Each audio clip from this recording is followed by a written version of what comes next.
Here is the latest Higher Summits forecast brought to you by our friends at the Mount Washington Observatory. Weather above treeline in the White Mountains is often wildly different than at our trailheads. Before you hike, check the Higher Summits forecast at mountwashington.org. Weather observers working at the nonprofit Mount Washington Observatory write this elevation-based forecast every morning and afternoon. Search and rescue teams, avalanche experts, and backcountry guides all rely on the Higher Summits forecast to anticipate weather conditions above treeline. You should too.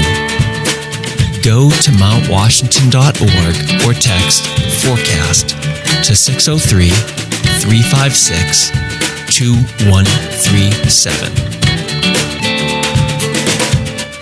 And here is your forecast for Friday, December 15th and Saturday, December 16th. Friday, mostly in the clear under partly sunny skies with a high in the mid-30s. Winds northwest at 60 to 80 miles per hour, increasing to 75 to 95 miles per hour, with gusts up to 110 miles per hour. Wind chill will be rising to 10 to 20 above.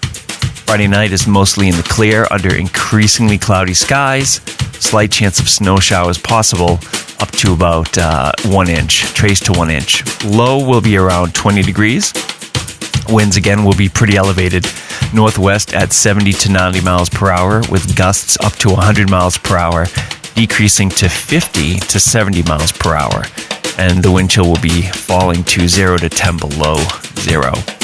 Saturday, mostly in the clear under partly sunny skies, with a slight chance of snow showers in the morning, possible snow accumulations of a trace to less than 1 inch.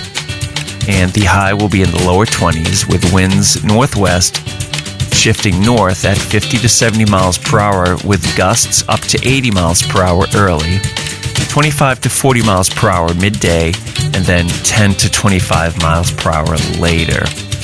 Wind chill is rising to 0 to 10 above, so it looks like winds are the big issue from Friday into Saturday morning, and then getting better as the day progresses on Saturday.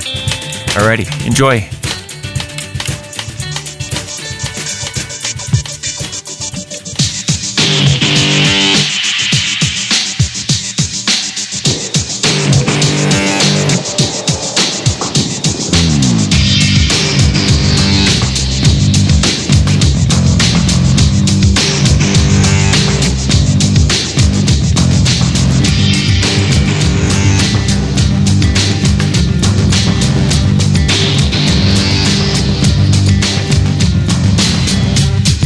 Broadcasting from the Woodpeckers studio in the great state of New Hampshire, welcome to the Sounds Like a Search and Rescue podcast, where we discuss all things related to hiking and search and rescue in the White Mountains of New Hampshire.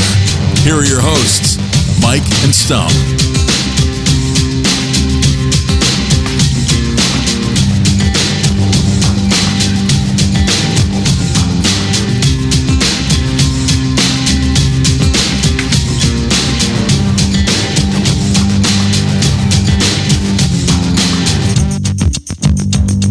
All right, Stomp, episode 133. Welcome. Welcome. Good to see you again. Hey, Mike. Hey, Mike. So, Mike, is this your first time on a podcast? No. All right, so we expect big things of you then. You're an experienced podcaster. Oh, no. Pressure's on. Nice. Right. Yeah. All right, Stomp. So, first thing we have here before we get into the intro is winter is coming up. Are you ready for it? I think so, yeah. Based upon my performance on Mount Clem, maybe I need a little work, but I'm ready for the 21st. So that is the solstice, right? 21st? I don't know. I think so. I think it's coming up. I think so. Yeah. Do you know the exact time? That I don't know, because it does vary year to year, so I'm not exactly sure. Mike, do you know that? Mike C? I'm going to say Mike C for this. No, but I would Google it. Yeah. Yeah, it's a safe bet. Well, I'm not going to be able to get out on my winter hiking until after I get back from holiday, so it doesn't matter, but I'm excited for everybody else that's going to be doing their winter lists. Yeah, it should be good. It's tough. to do the winter 48. It takes some gumption. It is. I'm gonna talk to you about that later on for sure. So I'm gonna finish this winter in mine, but it's taken like 6 years, so it is hard. Yeah, and I'm like halfway through, just from my first 48 finish. But hoping to get the rest of them done. Maybe this year. We'll see. All right, Stomp. Nice. Well, you'll help me out, but welcome to episode 133 of the Sounds Like a Search and Rescue podcast. I'm cracking my beer, and this week we are joined by Mike Cherim of Redline Guiding. So welcome, Mike. Mike has been a fixture within the White Mountains hiking community for many years. We're honored to have him join us to share stories of hiking in the Whites, talk about his guide service, and we're going to get into his perspective on safety and preparedness on the trail. Mike's world centers around adventures, education, and he can even hook you up with a cool wedding if you're interested. So get ready for some good stories and some helpful information with Mike. All this, plus we cover some recent hike in the Belknaps, and finally get to some recent search and rescue news. So I'm Mike. And I'm Stomp. Let's get started.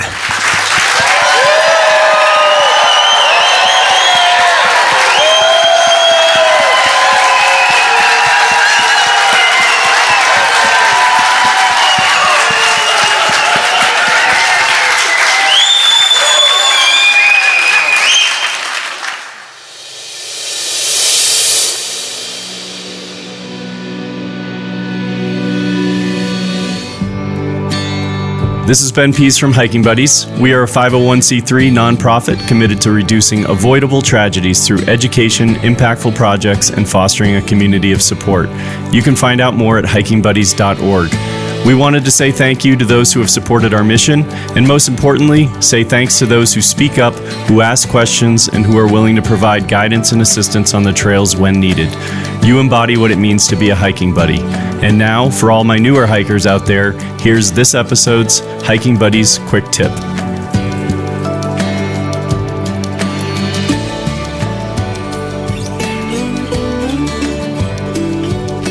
Every time you go hiking, you'll always carry your 10 essentials, right? Here's one way to make one of those essentials easier.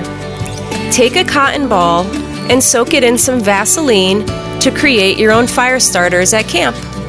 Fire starting is an important tool to have in every pack.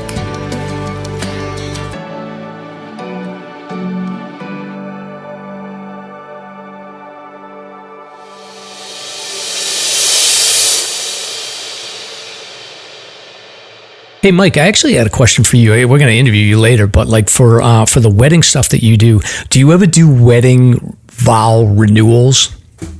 Yes. All right. So I have a theory about that. Like if you do your wedding vow renewals, that means your marriage is in trouble. So I feel like you should be doing the wedding vow renewals and then giving them marriage counseling secondarily. So.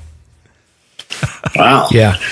I will not share that with you. Yeah, don't tell anybody that's a secret. But I wonder, like, if you look back at all the vow renewals, you should check to see if the couples are still together, because I have a theory that a lot of them aren't. So, yeah, I try not to look back. yeah, true. Look forward only. So, but anyway, Stomp, that's my advice, is if you have to do a wedding vow renewal, usually that means something's going on. Yeah, unless it's associated with, say, like a 10-year or 25-year or something of that nature, I wouldn't worry about it. Stomp, there's an issue. Yeah. I'm telling you. I'm telling you. Don't ever do a wedding vow renewal. Now all the listeners that have done wedding vow renewals are going to come at us, but I'm just saying. Hey, you're in trouble, man. Mm-hmm. Yeah. You're smart, Mike, because you just totally played Switzerland on that question. So I'm falling for that trap. Exactly. All right, Stomp. So just some housekeeping here. So last week we had said that this was going to be our last show, but we had gotten our dates mixed up. So we'll have a show out on the 22nd, and then we're going to take the 29th and January 5th off, and then we'll be back on January 12th, right? Correct. Yes, a little mess up on the dates, but we will be back next week. All right. We have a guest it'll just be me and you next week, and then we'll have a guest for the 12th, right? Right, correct. All right. Yeah. All right. Yeah, we have a nice surprise for the 12th, actually. Yeah, we do. Nice We do. guest. We'll keep it secret. All right. All right, Stomp. So you wanted to just put together a list of presents for avid hikers for Christmas gifts? Yeah, what? Maybe we can sort of work on this together. I have 5. So what would you get your avid hiker in your life? Top 5. I would say, trying to think what I got so I go with the basics. So I would say, I'm in winter hiking mode at this point. So I always feel like you can never have like enough nice like liner gloves for winter hiking. So I feel like a lot of times like the fingertip things for the phones, like those wear out. So I'm always down for a new pair of those for sure. Yeah. And then I would say I'm always looking for a new like head gaiter and neck gaiter. So I like that. I don't like to spend a lot of money on people. So I'm thinking like the accessories is where I would go. Yeah. Okay. Yeah. All right. I have a couple ideas. Okay. I would definitely get somebody, say, the U.S. Forest Service parking pass for a season. That might be nice. One. Yeah, I agree with the liners. Maybe wool socks. That was number 2 on my list. Mm-hmm. Number 3, batteries. You can't have enough of those, AA's, AAA's for the winter especially. This is a classic stocking stuffer. Toe warmers, hand warmers. And then one occurred to me for number 5. I would definitely price it out and see if I could afford to give somebody a season pass to Eric Todd Sweet's cabin. Okay. How about you, Mike C? How about you? A Redline Guiding gift certificate. I'm sorry I had to do it. Hey, there you go.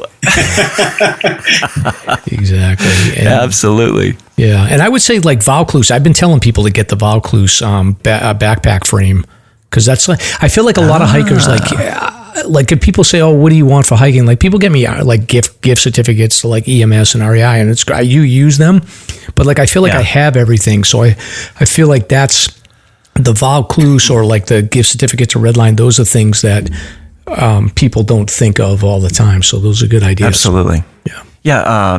Mike, Cherim, are you familiar with the Vaucluse frame? I am not. Oh, okay. Yeah, it's really interesting. It's just this spacer between your body and an older school backpack, so it creates ventilation. They're one of the sponsors, but they're flying off the shelves. It's a super cool product. Is it like an external frame backpack? It's an attachment. Pretty much. It's basically like an attachment that goes on between your back and the backpack, and it just gives like a, maybe like a 3/8 of an inch spacing separation, and allows for the wind to flow between your backpack. It's really good in that like 25 to 35 liter backpack world where it allows for the airflow pretty good, and it doesn't really let you sweat. I'll have to check it out. Yeah. It sounds interesting. Yeah, it's not too bad. It is. Yeah. So what else, Stomp? Any other good ideas? That's all I got. Those are my 5. Yeah. I don't know. If you guys have any other ideas, let me know, but 'tis the season. Yeah, those are all good ideas. So we'll put those in the show notes, and people can give those to you, Stomp, if they want to send you gifts. Right. Yeah, I put You can always reach out to the Forest Service search and rescue organizations too. Buy some of their swag. Yes, help support them. It's a nice gift. Yep. Yeah, that's a good absolutely. idea. Yeah, I just saw some nice ones actually. Some sweatshirts for the Mount Washington Observatory that looked really sweet. So that's a great idea, Mike. That is. They're not cotton, I hope. Yeah. And then Stomp, you've got your first snowmobiling shift coming up. Yeah, we're good to go. I think their first bookings are for the 20th, but my first Saturday will be the 23rd. So we're just hoping for snow. It's as you can tell, the forecast has been a little wild and woolly lately, so a lot of rain up here. So we'll see what happens. Yeah, fingers crossed. Yeah, it looks like I want to hear more about this, but I guess after the podcast. Oh, it's guiding for snowmo. What you do? Oh, well, I'm a PT full-time, but on the weekends I guide snowmobiles. So anybody that wants to go venture through the forest on a sled for a day or a couple hours can sign up and purchase different packages. And who do you do that for? Northern Extremes. They're out of cool. Bartlett. I like them. Yeah. Yeah, you're familiar with those guys? Oh, yeah. Yeah, okay. Bear up over in... I love Bartlett. Bear. He hired me actually for the gig. Oh, did he? Okay. Yeah. Have you talked to him lately? No, it's been a while, but we've done a trip before where we've taken somebody up to Caps Ridge Trailhead on Snowmobile. Excellent. And attempted the mountain. It's like multifaceted adventure. Oh, yeah. It's funny you mentioned that. I wanted to do that on a sled one time, but just never worked out last year. Funny thing was is the trail was broken out. By Caps Ridge itself? Yeah, Caps Ridge Trail was broken out. Somebody had gone up there and broke it up. Maybe hiked up the road. No kidding. Yeah, that's a jaunt to get up to that one in the winter. Yeah, so maybe somebody did what we did and took a snow machine up there. Yeah, it's probably a good... Plenty of parking. Plenty of parking in the winter. That's right. Do you guys ever get asked to do that stomp to just snowmobile off, drop somebody off on a hike? No, that's never happened. Never happened. Yeah, generally they're renting them, or we have a due date to get back. In theory, somebody could rent a sled for 8 hours and do that and pull it off, but I've not heard of it. Yeah, we had actually a special arrangement with Northern Extremes to do this trip. Sure.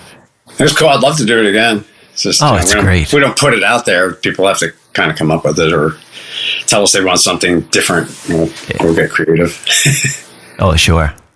But anyway, yeah, Bear's a sweetheart. What a great guy. And Peter and the whole crew.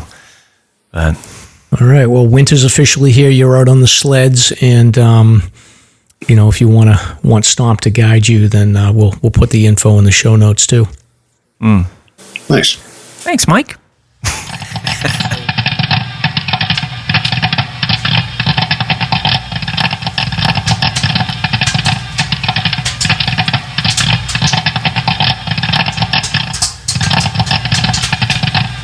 Hey, what's that sound? It must be time for the pop culture segment with Mike and Stomp.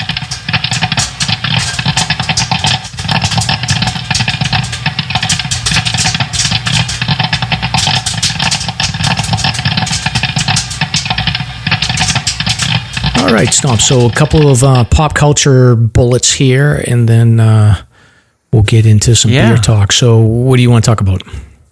Well, let's see. We apparently there's a lawsuit that's being threatened by the Squid Games challengers. Apparently, while they were filming in England, some of them were injured. Some of them were complaining of hypothermia. So there is a potential for a big lawsuit that's going on. And I just checked to see if there's an update on this, but I did not see an update. So at the moment, I don't know. Maybe they're angling for some settlement or something like that. But that is in the news.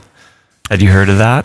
I didn't hear of that, but I did hear that so what we're talking about is Squid Games, which is it's based on a fictitious TV series out of South Korea, but they actually created it's based on it's a game show, but they've created a real game show, and the first season blew up on Netflix. It's very popular. So my understanding is the first game, what they did with red light, green light, they kept the contestants standing up in this very cold environment for about 8 or 9 hours, and that some of them, the whole idea is you move when it's green light and then you freeze when it's red light, and if you move at all, you get eliminated from the game.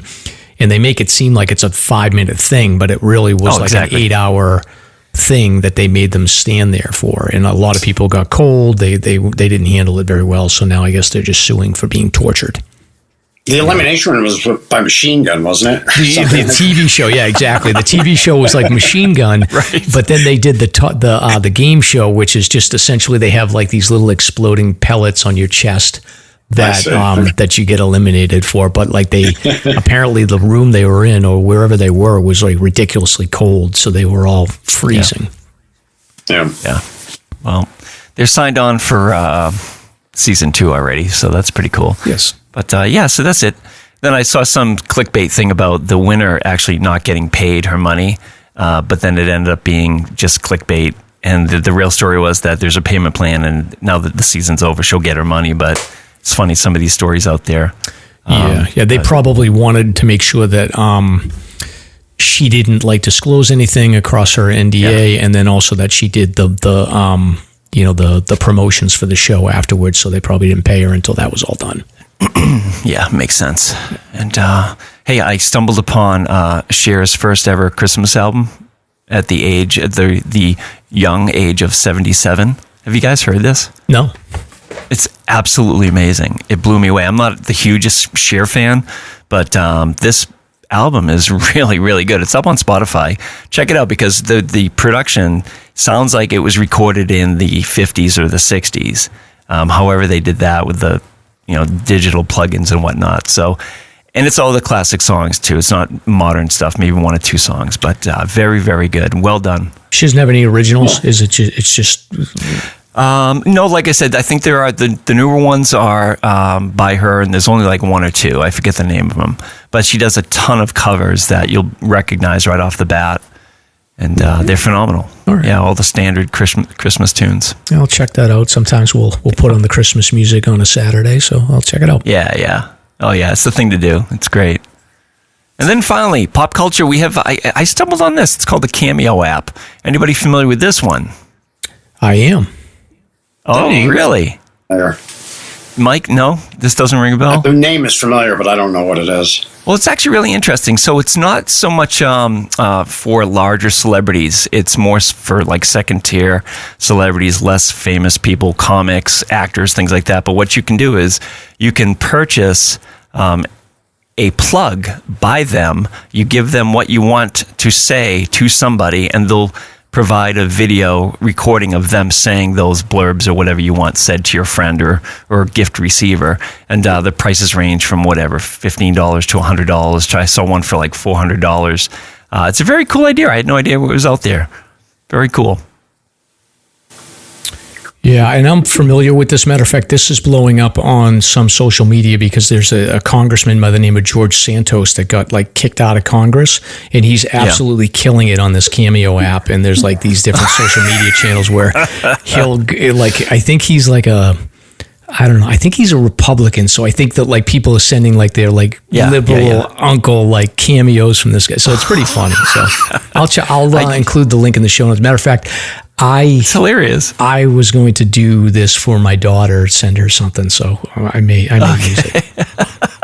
Anyway. Oh, that's funny. Okay. All right, so moving on to stickers. You can get your stickers at Ski Fanatics in Campton, New Hampshire, right off of exit 28, or Spinners down off of Dascombe Road, 93 in Andover, Massachusetts. Say hi to Dolls and Pops.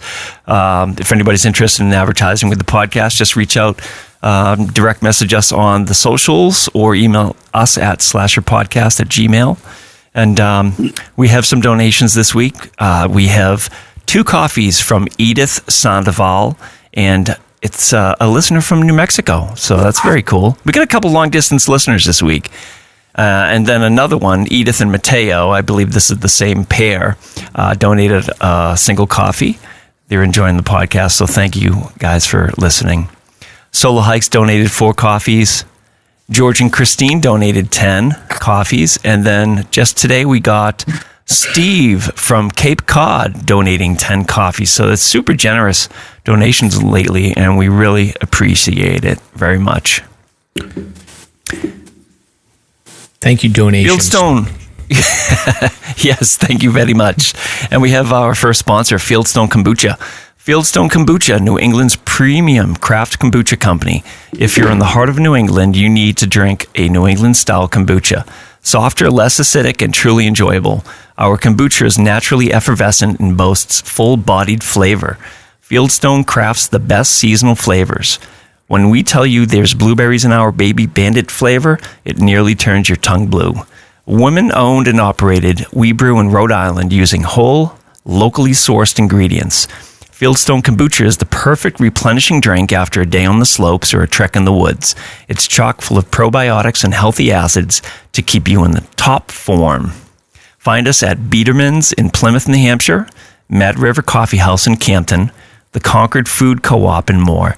Check out our website for the full list of New Hampshire and New England-wide locations. Use code SLASR, SLASR, on our website for 10% off an online order, shipped straight to your door. So fieldstonekombuchaco.com. There you go. That's another cool gift idea right there. Yeah, excellent. Very nice. Very nice. All right. All right, Stomp. This is the part of the show where we talk about what beer we are drinking. Are you drinking anything? I am. Yeah, it's an oldie but a goodie. I just went for a Wizard by the Burlington Beer Company. It's a double India Pale Ale. I've talked about this one before, but I was just in the mood for something really tasty. And this is the first sip. Yeah. How about you, Mike? I am finishing up my final beer from Treehouse Brewing in Charlton. So This is it. So I got to go back down there and get a restock.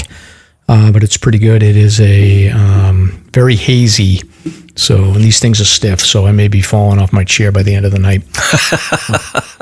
Excellent. Yeah. And Mike C, do you just drinking water? Are you drinking anything or just water tonight? Very good. Yeah. Very good. So I have mine too. So I may switch over. All right, awesome. Stomp, this is the part of the show where we talk about what hikes we've been on recently. So we didn't end up doing that hike on Saturday on Mount Washington. So we foolishly decided to wait until Sunday because we hoped that like maybe the weather would be okay and we'd see some views, but that was a huge mistake.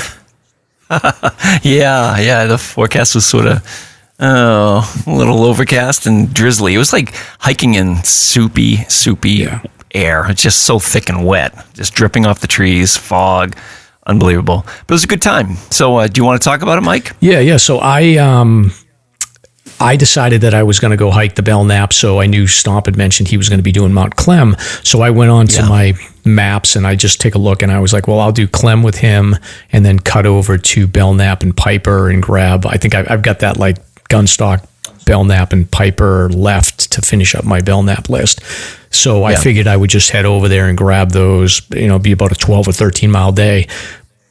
So I met up with Stomp. We headed over to Mount Clem, but I think about halfway up, I just was like, there's no views. I want to save those peaks for a better day. So I just decided to just head back with Stomp, and it ended up being like a 6 mile hike, but nothing too descriptive. I mean, the only thing I would say that was kind of cool was just the pond. Walking around the pond below Mount Clem is really cool.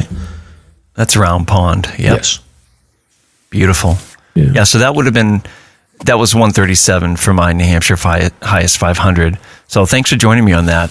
I had some plans later in the day, so I had limited time, but I'm glad you came out, Mike. That was fun.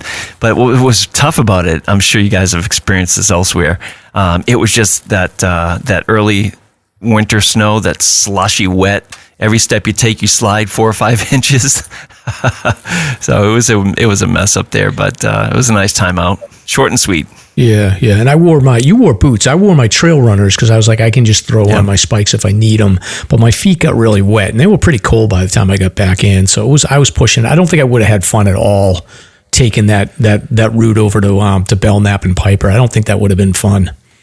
Yeah, the old Piper Trail over towards Piper from where we were is a long haul. It would have been a long day for you.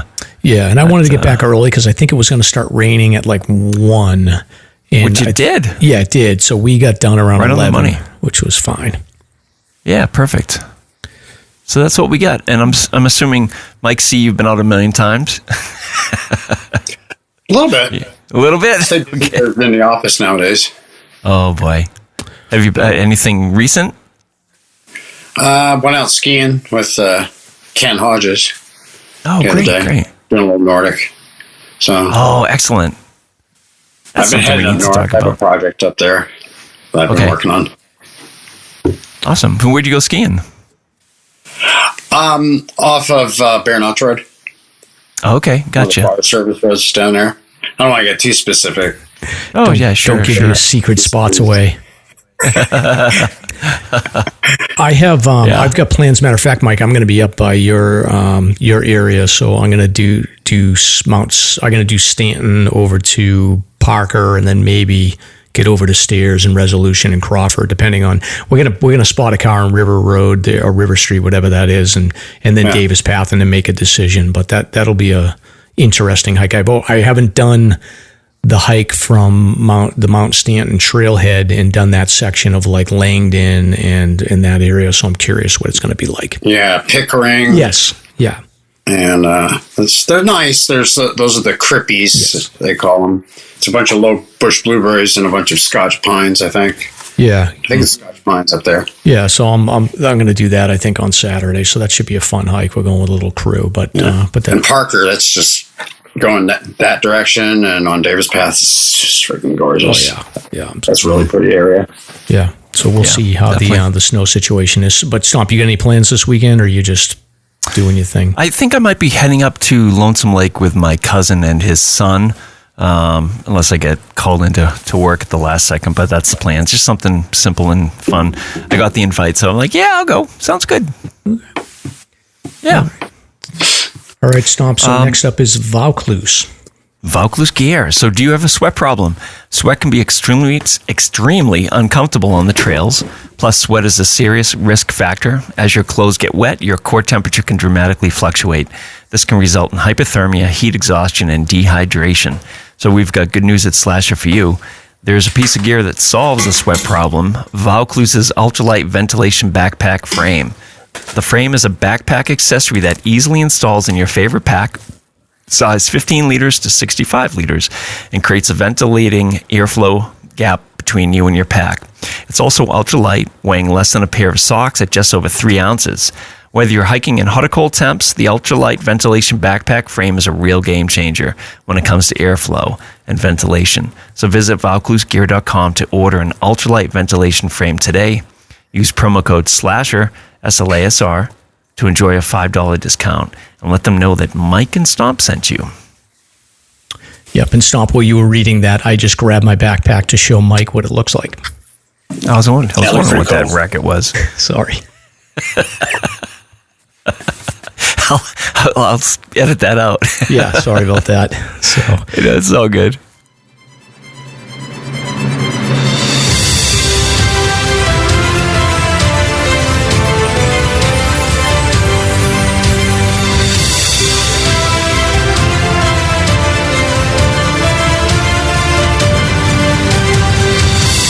It's time for Slasher's Guest of the Week. Very cool, very cool.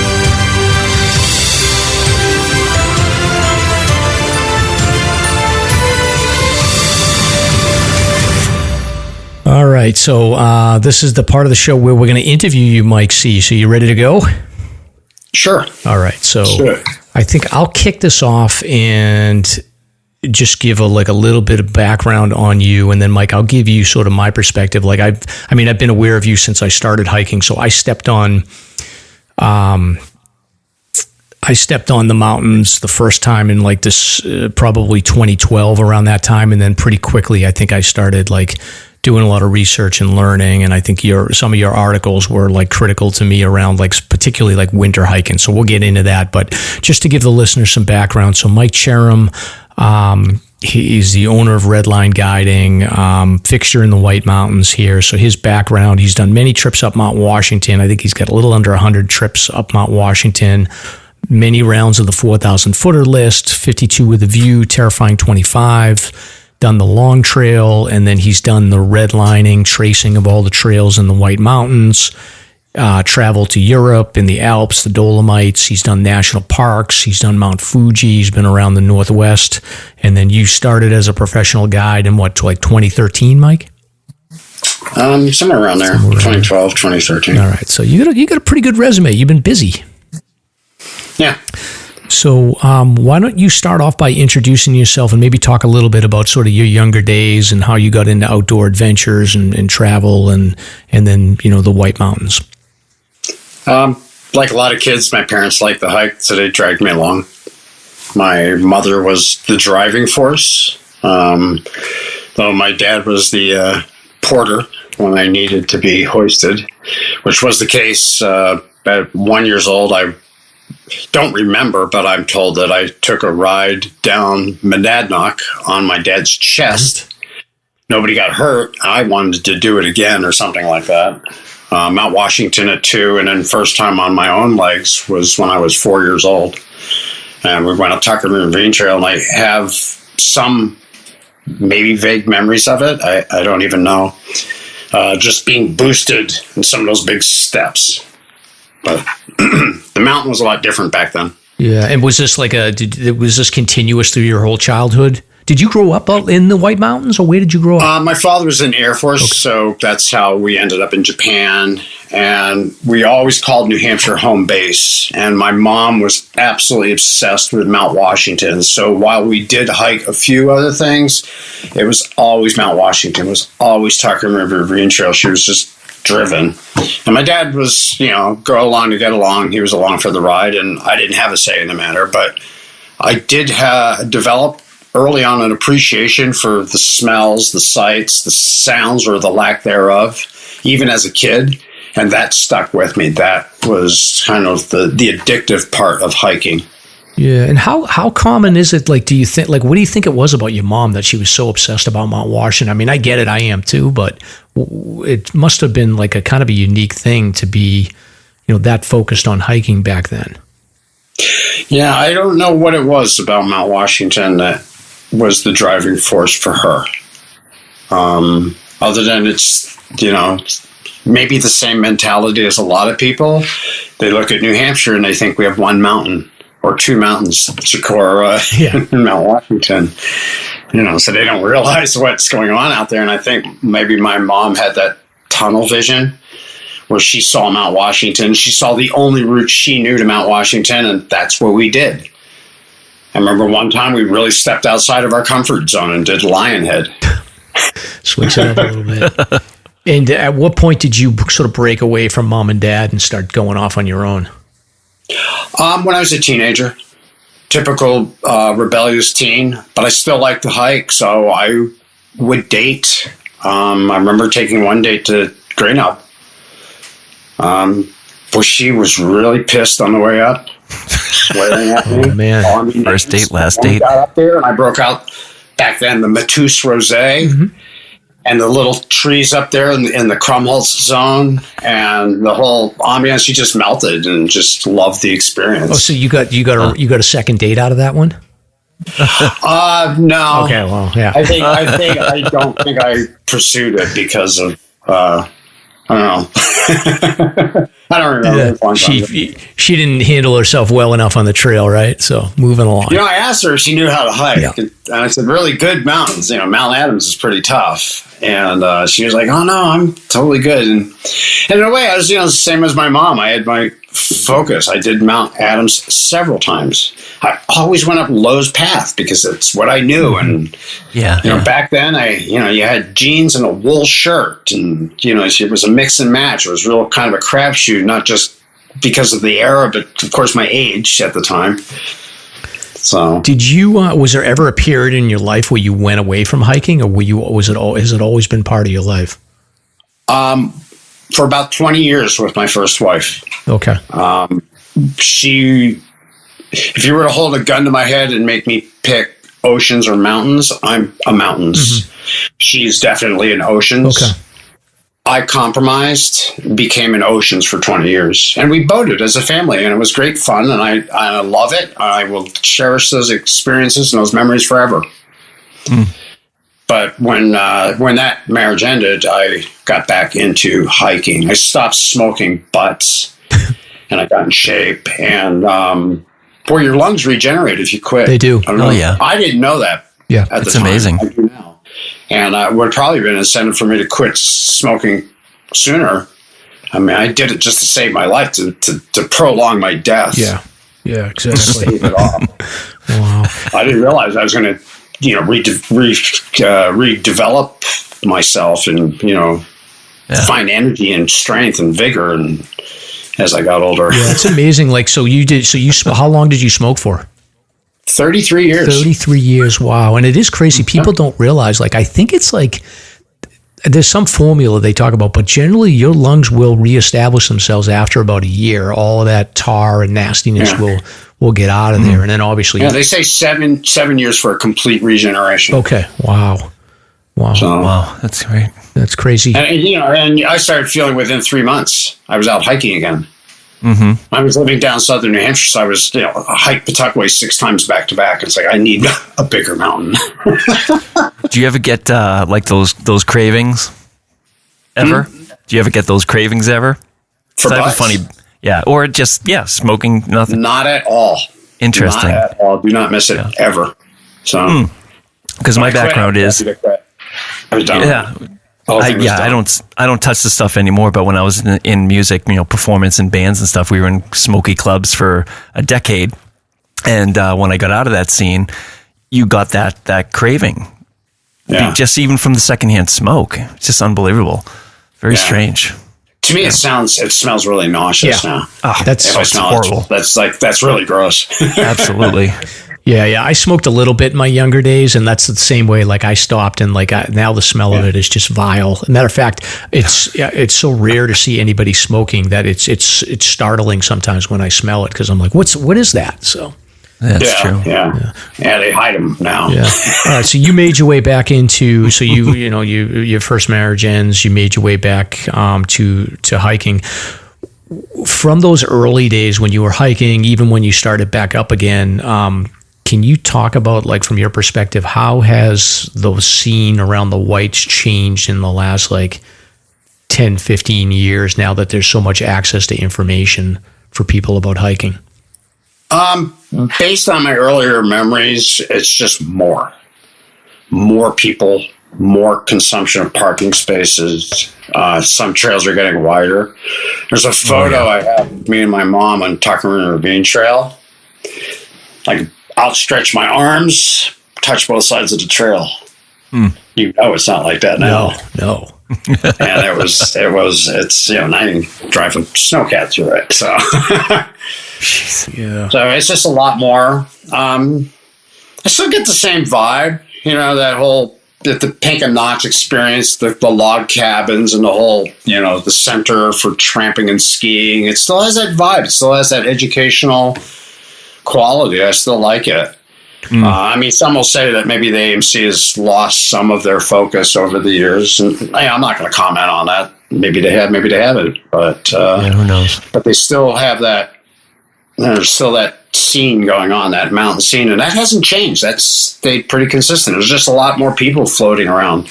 Yeah, and you've taken the approach, and we'll talk a little bit more about the content on the Redline Guiding website and everything, but you've sort of taken the approach, and me and Stomp, when we first started the podcast, we got this from some people where they would say, hey, don't talk about that mountain, don't talk about that place, and we still keep something secret, but we also, realistically, there's certain areas where people are going to go, so we're not gatekeeping too much here, and I don't think you do that really either. And especially for a guide, you could, you don't have to disclose okay, here's what my winter pack is going to, here's what we're going to provide for a winter pack for customers. I remember going on your website and being I'm going to compare what he has for a suggested winter hiking setup to what I have and fill in the hole. So you've never been one to sort of hold back information. You're all about education.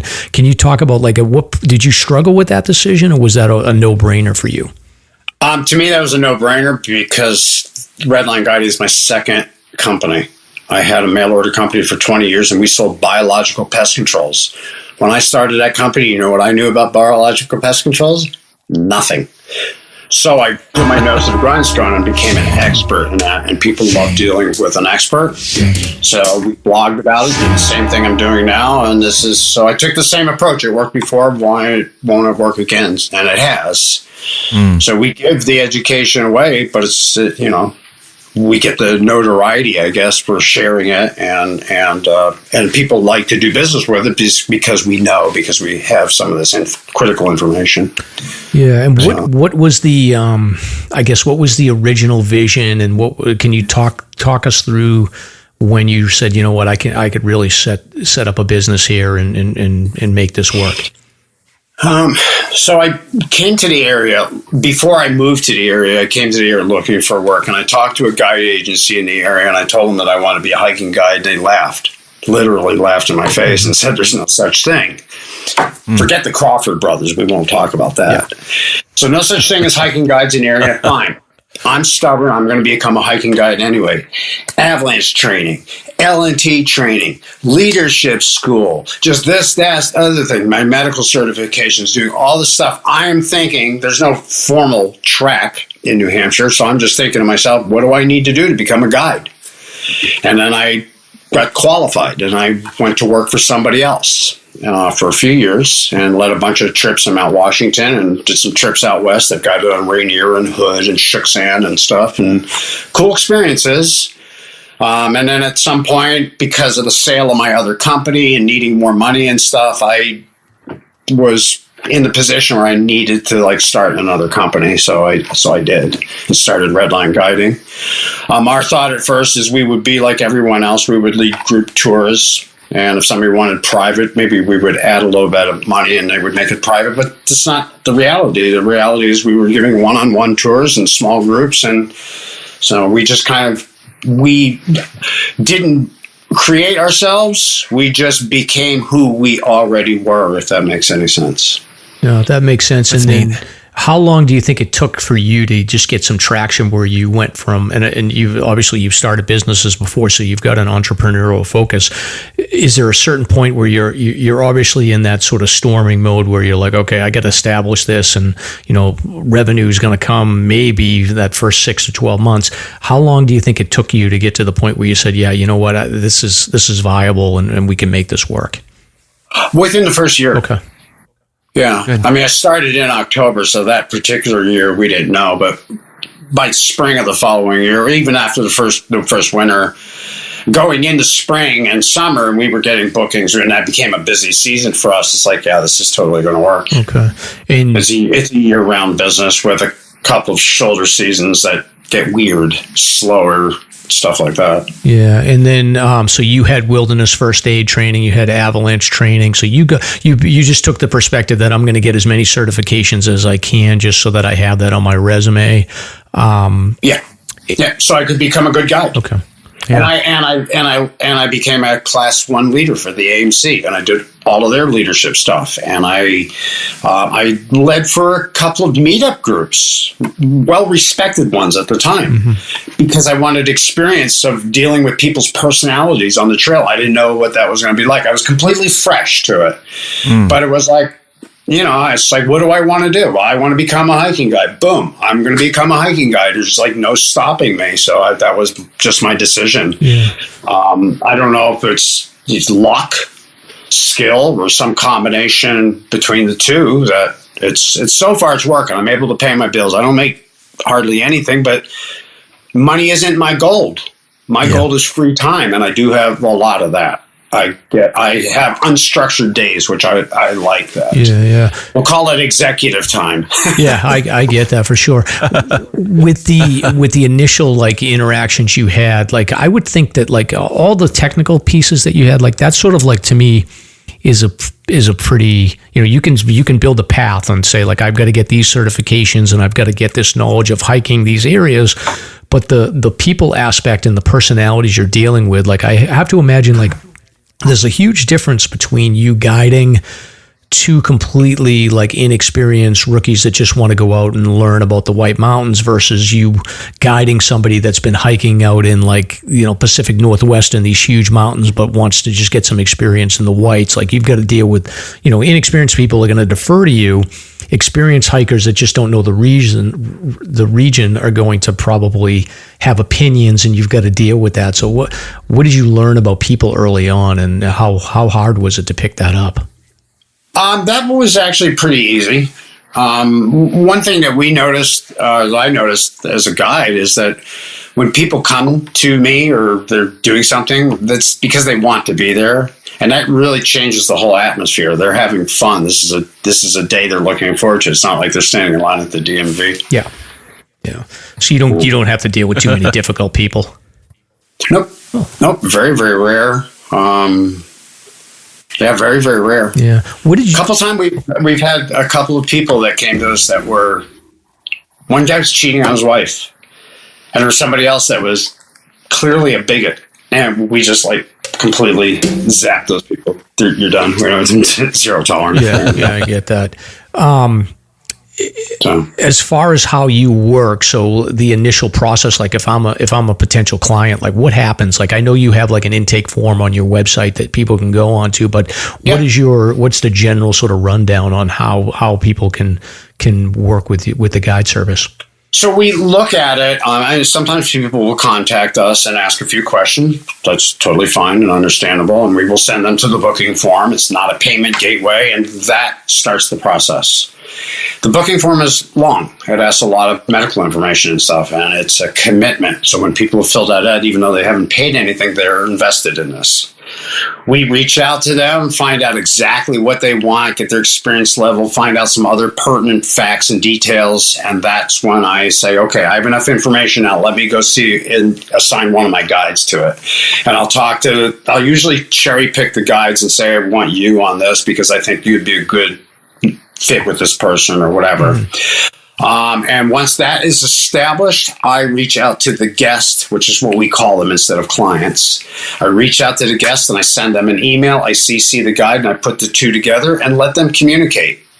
Right after that email goes out, I send an invoice for a deposit on the activity, whatever adventure or educational opportunity that they're doing.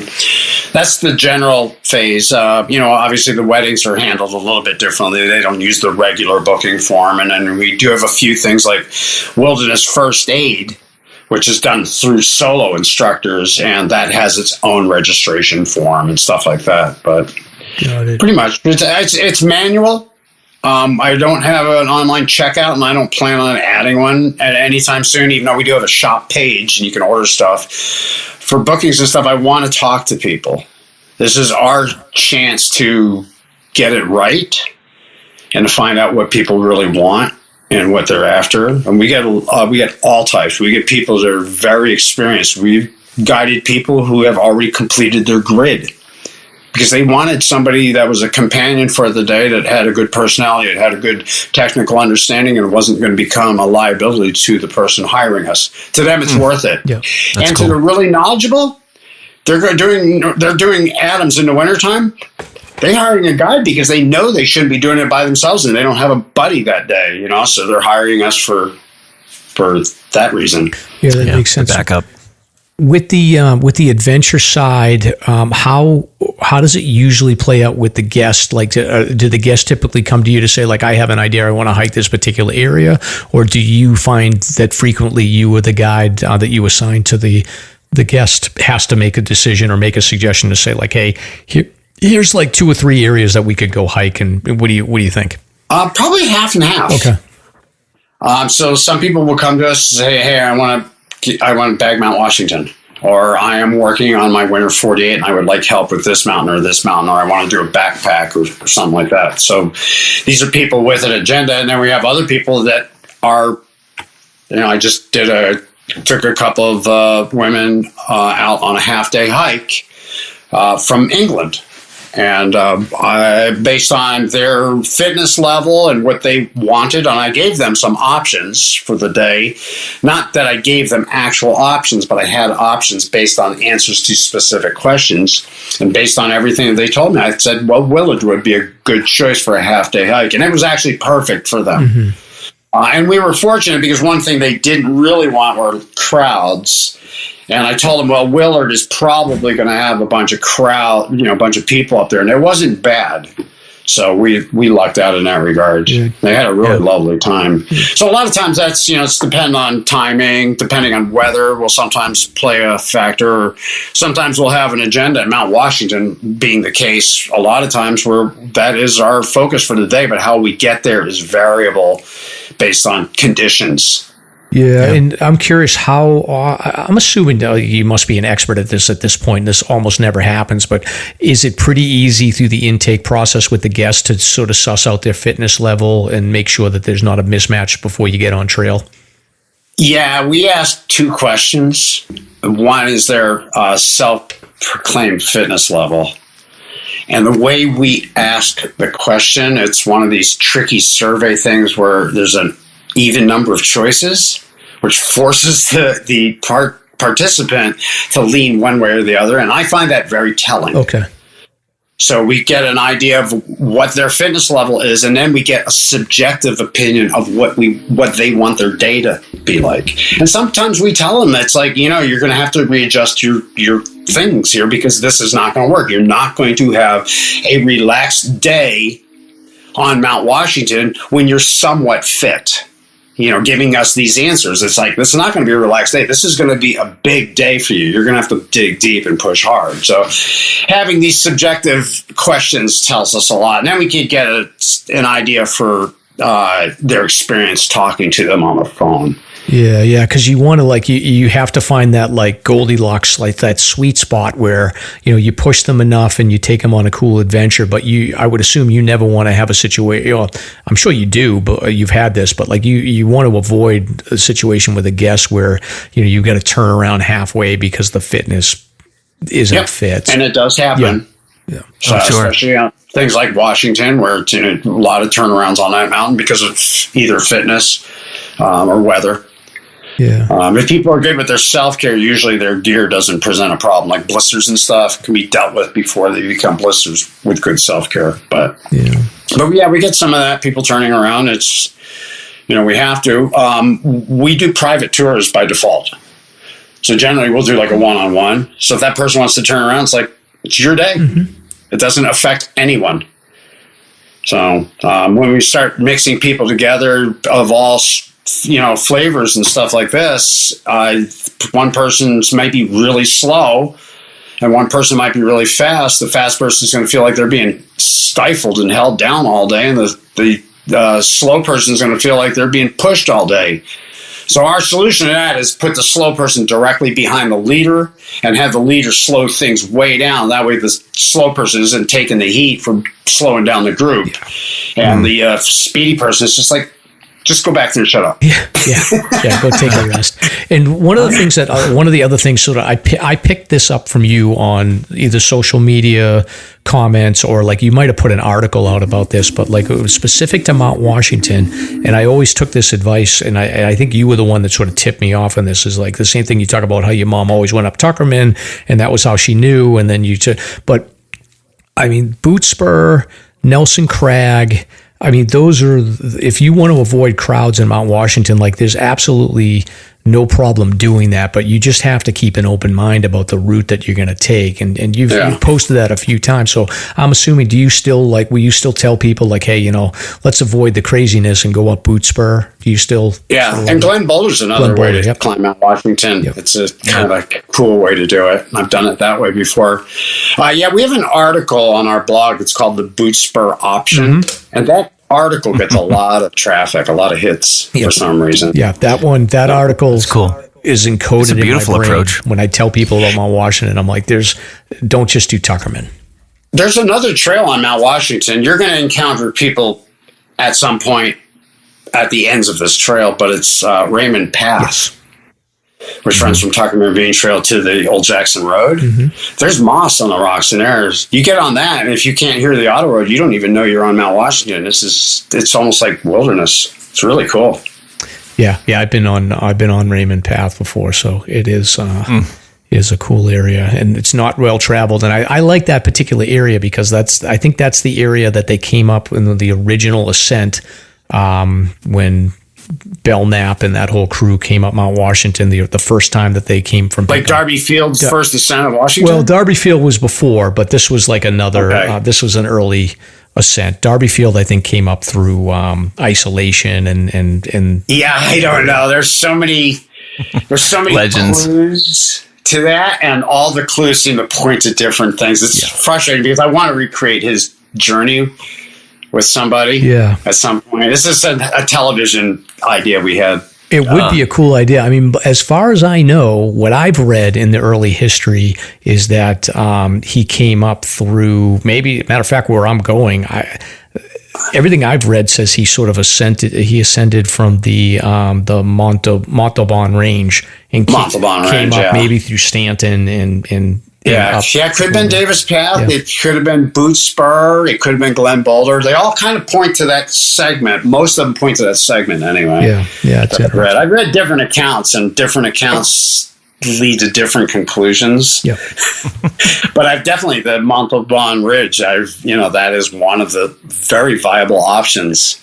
Mm-hmm. We'll never know for sure, I don't think. We'll never know. But if you need an extra for the TV show, I'm in. Let me know. Okay, all right. I'll put the old-fashioned suspenders on. You know what I mean? The Little House on the Prairie clothes. We'll go. One of my guides is Native American. So what's that, Mike? Nice. One of my guides is Native American. Oh, okay. And there was a Native American guide with Darby Field. So very true. Very true. We'll get him on there. Really bring this thing home. Yeah. Well, so that's a good segue is like with your guides, do you have guides that like special, like I know Arlette and like I've seen, she does like a lot of backpacking overnight stuff, but do they all have like different specialties or strengths, or do they all pretty much have like, are they all pretty much flexible? They do. Some are climbers by heart. Some are skiers, and there are some people who can do it all. But yeah, there's definitely some specialties in the group. And then I have one guy he's a split boarder, snowboards in the backcountry, but I have other guys that have skis and ski in the backcountry. That was one of my questions. So do you venture out into backcountry bushwhacking and... Yeah, we'll do anything. Not just hiking, other modes, skiing. Oh, that's fantastic. We'll do pretty much anything. I love doing that, just going out in the woods with Nordic, backcountry Nordic gear. And just great. Explore areas. It's really kind of wild. You can see animals and stuff that you don't normally see. Oh, sure. That's fantastic. On the education side, so you teach, like, I don't think you do this all the time, but like you'll have... Is it one-day classes or are they weekend classes, or how does the education piece of this work? So you'll, aside from the adventures, you'll also bring people into classroom environments and then take them out in practical training, right? Well, like one class we offer is wilderness navigation. It has a couple of half-day segments, which aren't great unless it's just refresher. But we have a full day class and we have a 2-day class, and that's pretty much what we do with all of our stuff. Most of our stuff doesn't have 2-day classes, but we do have it for some things. Like glacier travel, we have a 2-day class for that because it's so involved. Even the 1 day is just like so full of information because there's a lot to it. So with the glacier training, is it a lot of people that are doing like high mountaineering that they want to get ready for Rainier, or they want to get ready for like the Himalayas? Yeah, and they'll usually come to us in the spring, and we will take them up like Black Mountain ski area with their permission, of course, and we'll conduct training there. It's perfect because it's nice and wide, so they can learn rope travel, learn how to travel as a rope team on a glacier type of environment, and then we teach crevasse rescue. Teach them how, one person in the hole, one person out of the hole, a team outside the hole, one person in the hole, and then self-extrication. So you learn how to climb a climbing rope, basically, with, with an ascender you guys use on with an ascender, right? Wow. So that's interesting. I tend not to use Pro 6, it's a friction hitch. It's just so hard to move. I think the weight of an ascender is worth it if you think you're going to have a real probability of having to climb out of a glacier or out of a crevasse. The navigation piece of it, I've always been like, I guess I'm curious, like I've dabbled, like I've checked out like YouTube videos on like compass and map, and Stomp I think is much more accomplished in this area, knows way more than I do because he's a bushwhack guy, but I've heard and I've talked amongst like my friends and things like this, and we're always like, and I've heard like, oh, it's tough in the whites to just rely on like a compass and a map if you don't have like a guide point to point to. You're always in like a green tunnel, and it's just tough to navigate that way. But can you, if I took your class, would you completely discount that and change my mind, or how does that work? If you took my class, the 1-day class, you would learn how to navigate anywhere in the whites. Okay. So it doesn't matter. You don't need like a long if you wanted to. You could be as accurate as you needed to, or you could loosen up. It all depends on the situation. Okay. And that's part of the classes. And we use actually Owl's Head as a perfect example. Pretending that there's still like a bushwhack from Black Pond. I think it's more of a herd path now. But we tell people from Black Pond to the Lincoln Brook Trail, put your hand in your pocket and just go for it. Go northish, you're there. If you go too far to the right, no problem. You hit a river, follow the river. You go too far to the left, you're going to go uphill. You're going to notice that. Yeah. So going in, you don't have to be accurate hardly at all. Going out, you're aiming for a little pond in the middle of flat yuck. It's hard to find. It's easy to miss that. So that's when we employ various techniques, and we tell people about bushwhacking in the whites, and especially if that's their focus for taking a class, we talk about the reality, and the reality is, often I'll talk about peak above the nubble. And how we did that, it was a multi-pronged approach. We used 7 different forms of navigation to get to the top of that. It was easy peasy, but this is what we did, and this is the reality. You're using a compass sometimes when you're in that green tunnel, when everything's the same and you don't know what direction you're going. And sometimes you don't, you're not doing that. Yeah. You're just, So. Yeah, because one of the articles in your blog, like you talk about the realities of like your battery's going to die, and you need to have a plan B and a plan C for that occasion. Yeah. So. Yeah. All my friends use GPSs when we go out bushwhacking and stuff. I never do. I guess I have a couple of them, but I don't really use them. But a lot of times we're using landforms. It's probably the biggest thing that we're using. And we just, we pick our routes to take advantage of these features. So instead of going into some flat area, we try to avoid that and try to get to a ridge line or something like that, so we actually have something to follow. Got it. There's two rules. You need to know where you are, and you need to know where you're going. If you don't know both of those things, you could be lost. But it's easy to do, especially if you have an altimeter. If you have an altimeter, now you have a pretty good idea of where you are in terms of elevation, and that is incredibly helpful. Yeah. Well, assuming you have a map. For the magnetic base plate compasses to get off trail and use the bathroom and make it back to the trail. Yeah. Which, if you're on a hill, that's easy to do. The uphill's on my right. When I go back, the uphill's on my left. No problem, and I just stay at that level. But if you don't have that... Right. Altimeter is awesome. Yeah, and I would say that is probably, it's funny you say this, and I don't think about this too much, but I would say, like, you evolve as a hiker. Like, I'm, 10, 12 years into this now, and I've done, like, a lot of distance at this point. And there was a point where I transitioned from thinking in terms of, like, distance as miles to now I only think in terms of, like, if I've got to go a certain distance, I'm going from one elevation to another. And I don't think of mileage anymore. I only think of, like, okay, I've got 300 feet of elevation gain coming up versus, I don't really think too much in terms of, actual mileage anymore. So I don't know when that changed, but maybe that's, the altimeter is like, it's my number one go-to item. That's where I can sort of tell where I am. Yeah. Yeah. I use mine all the time. It's a great tool. Yeah. It's a tool that is not required that people carry, but it is very useful. If people understand, if they have a map and it's a topographical map and has contour lines on it, every time they pass a contour line, they know where they are on that trail if they have an altimeter. Yeah. The contour lines are huge. Like, it's the flume slide trap is what we call it when we talk about search and rescue. Is everyone looks at the flume slide trail and they say, like, oh, that's a short hike, but they don't see the contour lines. The amount of gain, yeah, for sure.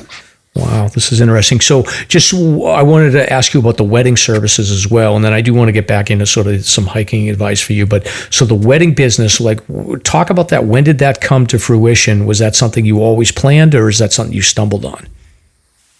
When I worked for the other company that I worked for, I thought it would be a good idea, so I became a JP. We never did anything with it, and then when I broke out on my own, I said, I got to make this one of the things that I do. Yeah. And I don't know how it really fits, but, it works. How many weddings have you done? It's a lot of fun. I highly recommend it to couples because it's dirt cheap compared to some options. Yeah, right.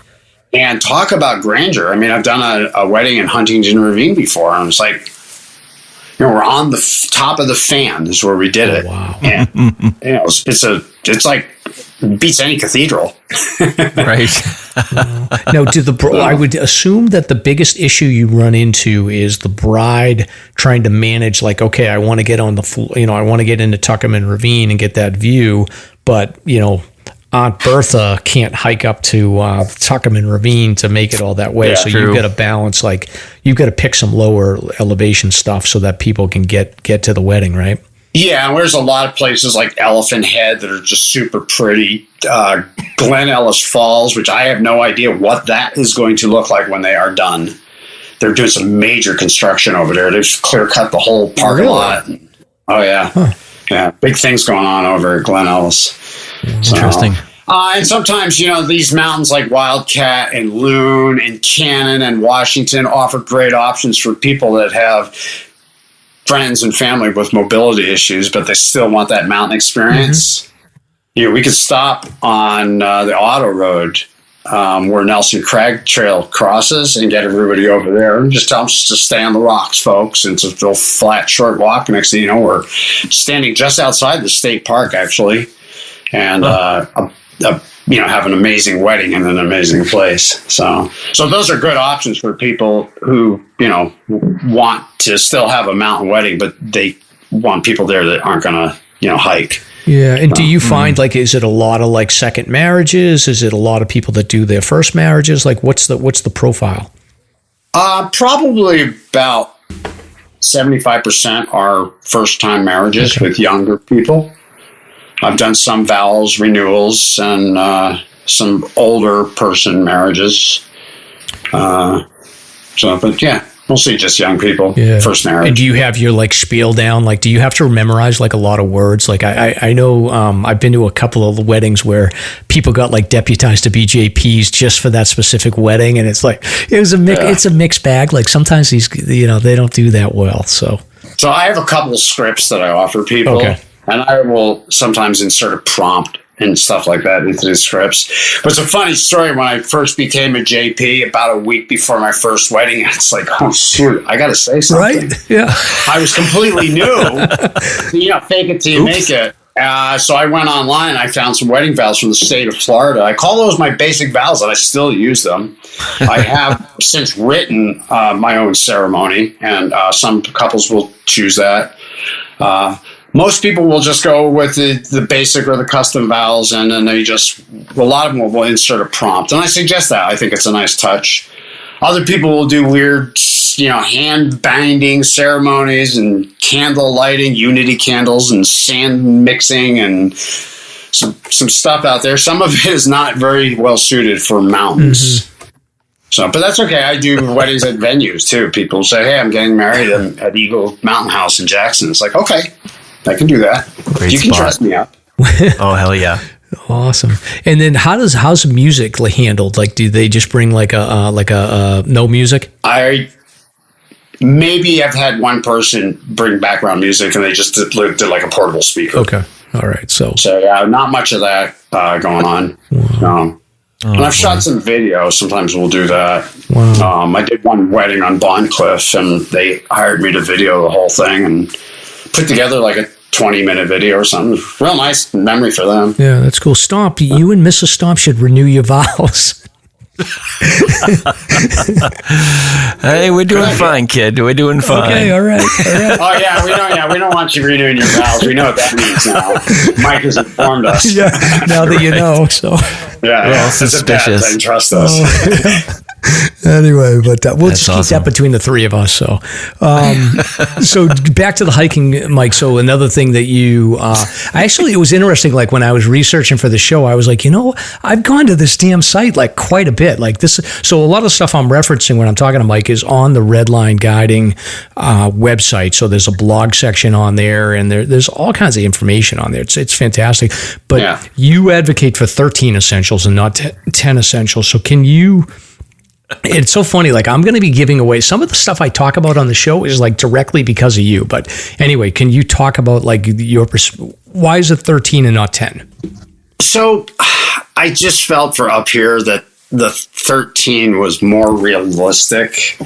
The 10 essentials is nice, easy to remember, even though most people actually don't remember the 10 essentials. If you ask a person on the street, most people will go blank on you after just 2 or 3 items. Oh, yeah. But the 13 essentials, we added basically a pad to get the patient off the ground. Some sort of sheltering, whether it be a tent, bivvy, tarp. It doesn't have to be fancy. So that's 12. And then the 13th essential is indeed a wild card. And that changed. Originally, when it came up with 13, I felt that sun protection was so important that it should become an essential item. And then on some day when there was a lot of black flies, it's what about bug spray? And that's when I realized they needed to transform the 13th essential to make it a wild card item. So we call it protection. It could be sunblock. It could be insect repellent. It could be a harness and all that jingly stuff that climbers carry on their their racks. So it's a wild card. It's defined by where you're going, by who you are, what the situation is going to be, because there is going to be usually something that would be essential that's actually not on that essentials list. And there are certain items from the 13 essentials that we consider mandatory. If you don't have these mandatory items, then you really could be in trouble. If you get into trouble, you could get fined, and that would be a map. Not necessarily a compass, because most people don't know how to use it anyway. But a map they can usually figure out, especially if they start right at the trailhead and have their map folded out to where they're going to be and keep doing that as repeating at every junction and stuff throughout the day, then they can stay pretty good. Extra clothing, required. You need to have your layers. Extra food and water, required. Or water, you don't necessarily have to carry it, but you have to have a solid plan to filter it or to deal with it. Headlamp with spare batteries, required. You cannot hike in the dark. First aid kit. So, Mike, I've always said with the headlamp, I always have advocated for people to just carry two as a backup, because I've just seen too many weird things happen with headlamps. Yeah. Well, plus it's hard to change one unless you have another one, if you're like by yourself. So I carry a headlamp, spare batteries, and I also carry a little petrol headlamp has a drawstring headband. Mm-hmm. The thing is tiny. It's like the size of a quarter. Yeah. Great for a spare headlamp though, and it's instantly ready. So first aid kit is one of those items where it's like, I'm not going to say that that's required, even though it's an essential item. Because the reality is, usually the boo-boo is so big that first aid kit's not going to do much to help you, or that first aid kit is, the first aid kit's just woefully inadequate for what you're going to have, or the thing is just so superficial. It's like, just suck on that for the day, for a moment. The bleeding will stop. You'll be fine. Yeah, I find that with snowmobile guiding, because those accidents are generally pretty traumatic. You don't come out of a snowmobile crash and be able to treat it with a little first aid kit, generally speaking. Fortunately, you have a machine to carry a big first aid kit with, traction splints and all kinds of cool stuff to help people. So, knife multi-tool, required. Oh, absolutely. Not required. Whistle, noisemaker, not required. Lighter, matches, fire starter, not required. Cord rope, not required. Rain jacket, rain protection, that's really required. So we went through this, and the rest of the stuff, varied protection, we put an asterisk next to that, saying that is required too, because it's probably going to be something that's really key. But so when we guide people, we would like them to have those really important items, and they don't even need a map. But we also try to educate others that we're not guiding, just general list. This is what you should bring when you go hiking. Yeah. And I think the biggest thing, and I've said this so many times on the show, but that foam sleeping pad, I think with the Kate Matastrova situation, like the thing that really hit home for me was there was some discussion on social media around it, but the need for you to buy 8 to 12 hours of time if you're injured in a winter hiking situation. And I solo hike in winter a lot. And the foam sleeping pad is in ideally like a light tarp or a bivvy. That's what's going to buy you hopefully 8 hours, 10 hours to get a rescue. Because if you don't have that and you're sleeping directly on the ground, like that's it. It's going to be game over very quickly. Yeah. I think the first time I did my wilderness first responder course, they told us, in the opinion of the instructor, that the foam sleeping pad was the most important piece of safety gear. Yeah. Not just for getting a patient off the ground, but also using it to pack splints and whatnot. Yeah. For sure. I have a couple of kits. If I'm going and we're going to be experiencing a lot of exposure to traumatic injury, I have a trauma-based kit with a lot of cravats and things that are designed to deal with that type of injury. Normally, when I'm guiding, I just carry a multi-use first aid kit. It can handle myriad things okay. It's not going to be great for any one thing, but sometimes all people need is a plan. Okay, you don't have a foam pad, but you are going to be hiking in a forest with fir trees and you brought a sharp knife and you intend to cut fir boughs if you run into trouble. That's a plan. That's solid. That works for me. Yeah. It's like, obviously if you can bring a fir ped, then you don't have to cut down the national forests to get off the ground, and that's probably ideal. Yeah, yeah. But if people are thinking ahead, that's the MacGyver in us. Yeah, and you have on your blog, you have basically two conflicting stories: the anatomy of a rescue story, which sort of talks about the foam pad and the person, and these are fictional stories, but you talk about sort of the anatomy of a rescue around the person being able to keep themselves safe and reasonably comfortable for 8 to 12 hours so that a rescue team can come find them.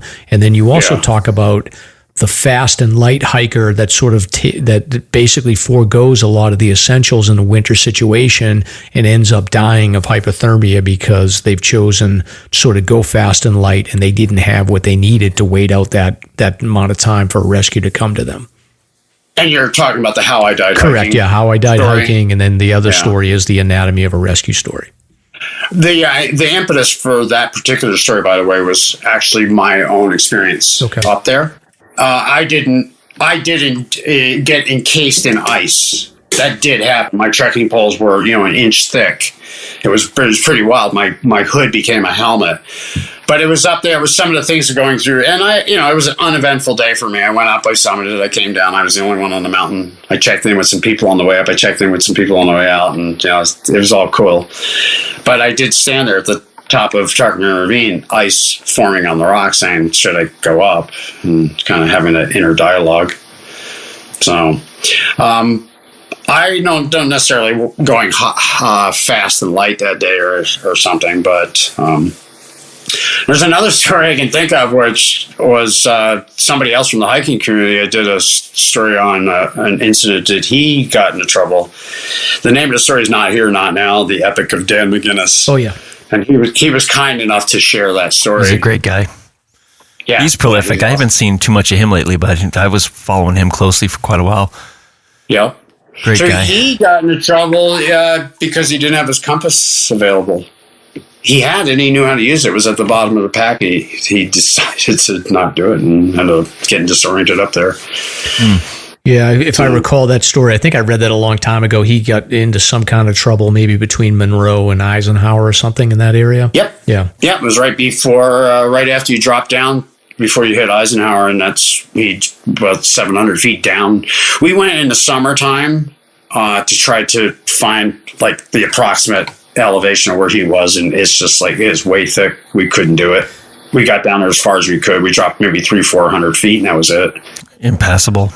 Yeah, that's probably the last time anyone's been in that ravine section since you guys went down there. I bet that's never gets traveled. Yeah. So wow. So that was a foam pad was not going to help.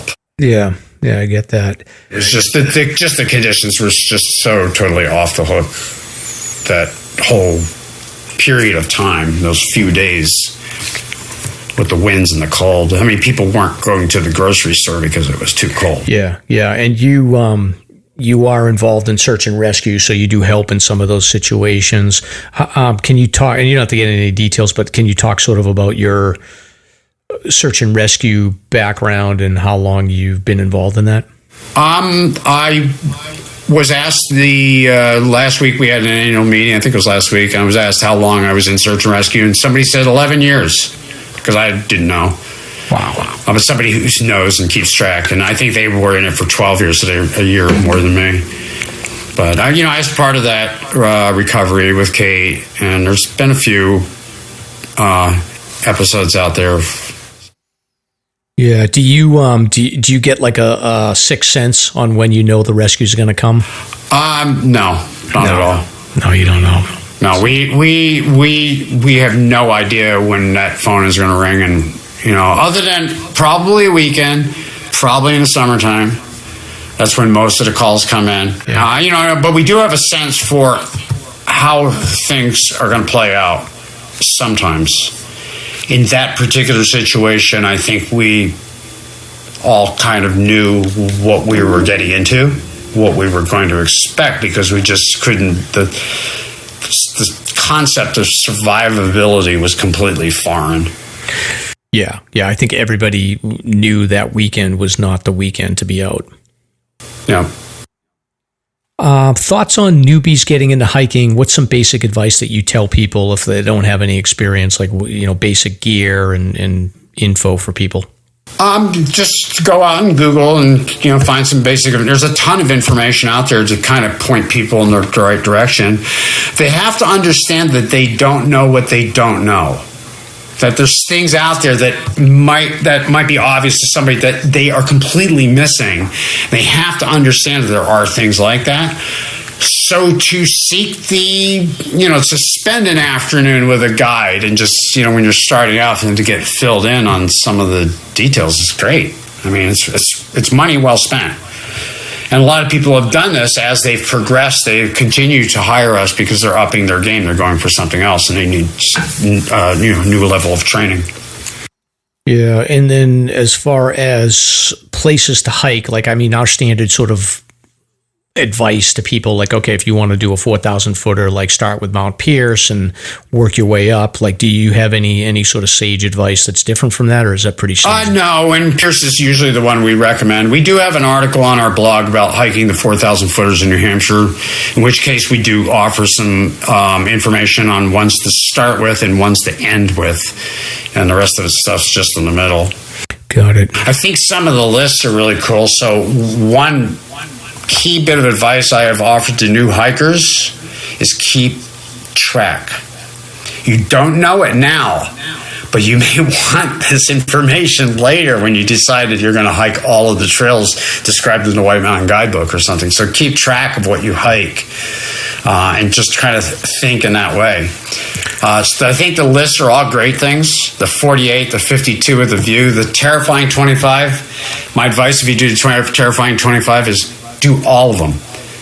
It's 34 mountains or 34 trails. Do all of them, and then I would say get the patch. Oh no, I didn't do the Devil's Patch, but I didn't do the Devil's Path, but I got the patch, Mike. So I got to do that spur. I had done a Kilkenny Traverse, and I got to the end, and I said, I'm not doing it. Devil's Hopyard is really nice too. It's that's what it is. It's very prehistoric in there.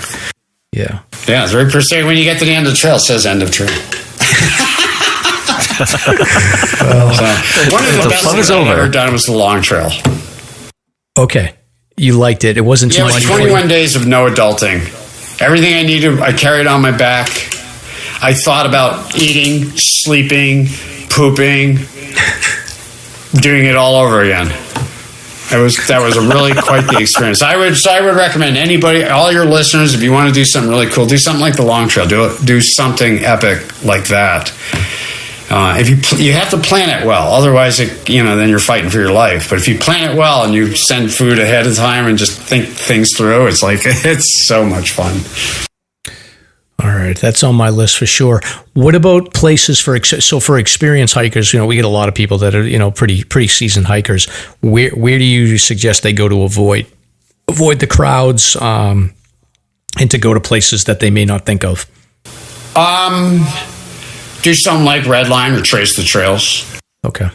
By default, that is going to get you into places in, just one example, Caribou Speckled Wilderness. Not as many people over there. That's our sixth wilderness in the White Mountain National Forest, and it's wholly in Maine. And it's got a different vibe. They all have different vibes. And that's something else we have in our blog. It's an article called Finding the Wilderness. We talk about the different personalities of these various wilderness areas. Throwing in things like Kilkenny and Mahoosuc, which have some of those qualities but aren't federally designated. So... Yeah, we had Danielle Normand and Rebecca Sperry on last week, and we were talking about the idea of I feel like with redliners and tracers, you could probably blindfold you, drop you into a particular piece of wilderness without telling you where you are, and I bet you most of you guys could find you could sort of correctly guess where you are after a little while. I would think so. As soon as we get a couple pocket views, I think that would be all it would take. Yeah. So I know Danielle. I've hiked with her a few times. I was with her when she finished her New England 100 highest. Oh, nice. She's very cool. I like her. She's great. She's great crowd. Well, Awesome. What about cool things to do? You got any advice that's not related to hiking? If people are going to go up into the Whites and tour around, what's your favorite thing to do? You like Storyland, Santa's Village? Storyland is cool. It's not my thing now. It's not my jam now, but I think it's cool. It's something unique. I don't necessarily. I probably shouldn't say. I wouldn't necessarily go to the new aquarium. Yeah. It just seems out of place. And, then the anchor, it's an anchor for an Italian restaurant. It's like, at least do a seafood restaurant. It's an aquarium, Yeah. Good point. That's great.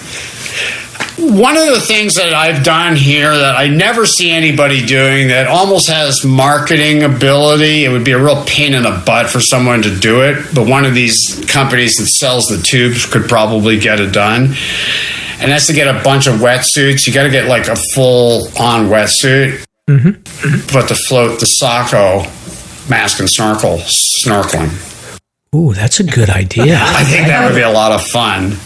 You're going with the current. It's clear water. You can see trout and find all kinds of relics. Where you're probably crawling along with your hands on the bottom as you're going over into the next area.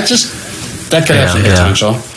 I have a friend that found a Rolex doing that, floating down the Pemi. Nice. That's not a bad find. No, Rolex, big money. What about so? What's future plans for Redline Guiding? You're going to keep going with what you're doing because it's working, or you got any new plans? We're just going to kind of stay the course. I think we'll slowly add this, that, or the other thing as maybe demand will request something, or we might do some events. Sometimes those are some good points and bad points about events. The good points, you got to you can get a bunch of people in and make a bunch of money, but the bad side is you got to make a commitment up front, and it takes a while to get the people, and so there's challenges. And you get enough guys. What we do right now has been a metamorphosis to arrive where we are. So we've, like I said before, we've kind of figured out who we were, and we're going with the flow. It's like we thought we might do this, and this is the direction we might take, but that was not the reality. We meandered here, and we decided, okay, this is what's working for us, so we just go with that. So I guess it's just self-awareness and identifying where we are at in respect to the business that we do and the feedback that we get. Well, what about the guides? You have enough right now, or are you looking for new ones? I am. We had one guide just make the news in a very negative way. I think you guys might bring his accident up later on in this particular podcast. I believe I saw that in the notes. Okay. But he's a backcountry skier. So right now I am looking at another person to take his place as a backcountry skier primarily. So, okay. It's weird because it's, we have these niches, and it's why I don't have employees, why these guys are contractors, because I have no control. It's like this person knows this person knows that. Most of these people have jobs and stuff like that. So it's kind of a juggling act. Yeah, no, it makes sense. Interesting. They're all really awesome. I will say that. They are all really devoted to the company, and just I'm blessed with the people that I have of the team of Redline Guides. They are amazing. Yeah, no, we've had Mike Masel on, and we know Arlette, and I've run into Howard locally hiking around. So yeah, you got a great crew. Yeah, they're awesome. All right, so how do people get in touch with you, and any other information you want to share with the audience in case they want to hire you guys? Check us out online at redlineguiding.com. We break the site into 3 sections. We have our adventures, our education, and it's just one page, but weddings. So, and then if you click on those, you'll see the various individual things that we offer. I think pricing's probably pretty good. We're probably somewhere, middle of the road. I don't want to be like the lowest price in town. I don't want to be the highest price in town.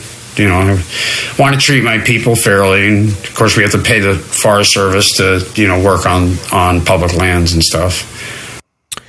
Yeah, and then you sell merchandise on the store on the site too.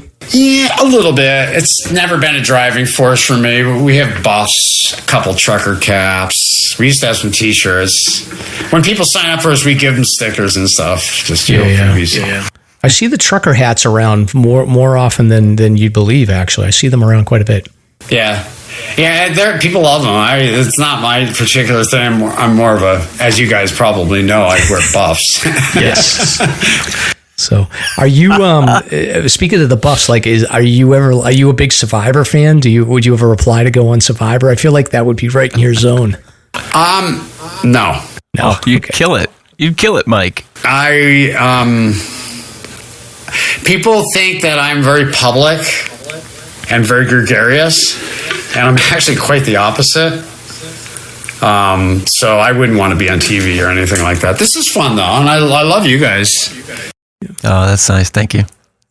Yeah. Well, I appreciate, we appreciate you coming on. And like I said, like you, it may not be readily apparent to you, but like, honestly, like a lot of the sort of the safety and the education stuff that we pass on, I'm just plagiarizing what I found on your website. So I want to thank you for not hiding this information and making it so public, because it's critical. And I think you probably see the numbers on how many people check these articles out, but I think a lot of the information around safety is gotten out through all the articles and blog posts that you've written over the years. It's all selfish, Mike. I'm a search and rescue volunteer, and I just want to stay home. Exactly. No kidding.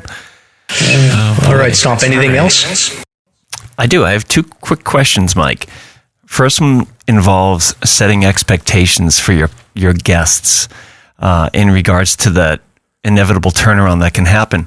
Have you had any cases of summit fever where you just had to just drop the hammer and say, no, we're turning around? So personally, guiding once, I had a group that I was going to have to turn them around. But I did give them a choice. I said, we can hit the summit, and we are going to immediately turn around and go down this mountain until we get down below tree line. Then down lower, you need to take a break. So that was one time. Had another where daughter wanted to quit, like at the second switchback on Tuckerman Ravine Trail. And I talked to her and put her right behind me and stuff like that. And I got them up to Lionhead, which was nice. And they turned around and they were just completely ecstatic. So, well, because I was setting the expectations. I just changed the focus. Starting off's hard. If I ever quit hiking, it's probably going to be in the first 20 minutes of a hike. It'll be buggy, hot, sweaty. I just won't be having fun. So, and that was the case of the girl. Once she got out of her own head and started going up, she was fine. So, okay. Well, I just had a second question. I'm assuming that you've had your share of high wind above tree line, and this weekend's forecast is pretty gnarly. Friday into Saturday, probably early morning to midday, is looking at 90 to 100-mile winds.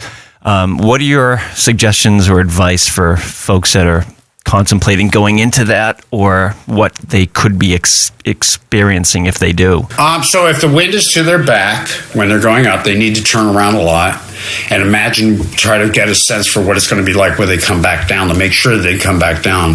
And some of this is going to depend on the trend. If the forecast is calling for increasing winds or decreasing temperatures as the day wears on, this has to be factored into the decision making. It's like it's not getting better, it's getting worse. So if you're going and you're going to face the wind, go into it. Just go up to the mountain, see what it's like. All right, the wind's in my face. I'm okay with this. And then especially like Mount Washington, once you get past Lionhead, then you get a little bit of a reprieve from the wind, the normal, prevailing winds anyway. Yeah. So, just I guess the overall thing is be prepared and fully aware that you might have to stop and turn around and just come back another day. And if somebody doesn't think that they have the willpower to do that, they're going to be so driven that they're going to summit regardless once they've started, they probably shouldn't even leave the house and just pick a different day, because if they're going to be aware of themselves and how they operate, they know that they could get themselves in a dangerous situation. So, yeah, great, thank you. Like, just one additional question. Somebody had told me that the winter route for Lion's Head, they're not going to open up this year, and they're just going to use the normal Lion's Head route. Is that correct? I had heard that they're going to have both, that they're not going to close the summer route and allow people to go up that way if they want to take chances with avalanches. Looking at that route over the years, that avalanche chute near the bottom is so grown in now that I don't know that it's still really a legitimate avalanche hazard. But I don't know. The aspect on that is to the southeast, and if there's going to be wind slab formation, it would be at the top of something like that. So, I don't know. It's their call. They're the experts when it comes to avalanches. I'm assuming that, that they're making a decision here that is not going to be become a detriment to the hiking community or cause any fatalities. Yeah. I seem to recall like some rescues where people have gone down, like in the spring, they've gone down the winter route and gotten lost or needed rescue. So I wonder if they're just thinking like, okay, if we de-emphasize that winter route, maybe it'll be better for spring rescues. But I don't know. I haven't been in that area in the winter, so I don't know. I don't know. It's pretty easy. Mount Washington is pretty easy to get rescued on compared to some mountains. True. True.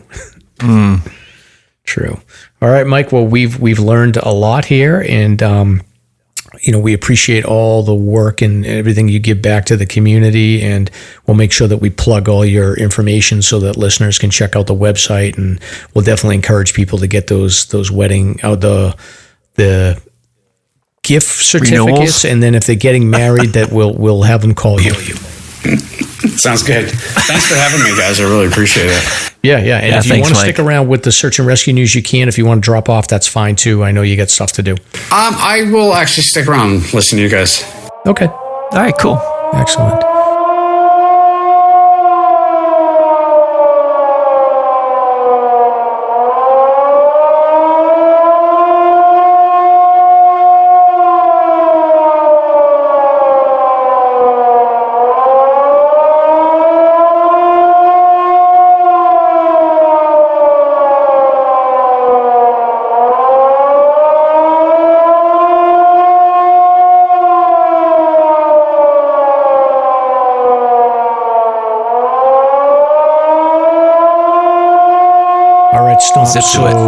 Moving on to search and rescue news here. We've got a hiker that got rescued under a 6,000-pound boulder. I feel like this happens like occasionally. Wasn't there a guy that got his arm cut off because of this? Yeah, they made a motion picture out of it, I believe. Yeah.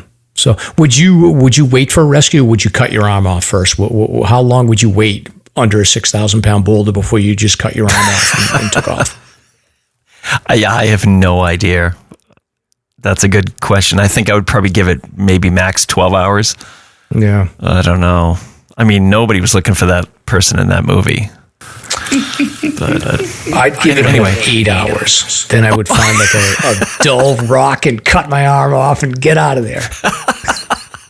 I can't imagine you being able to do that. I wouldn't. I would just die.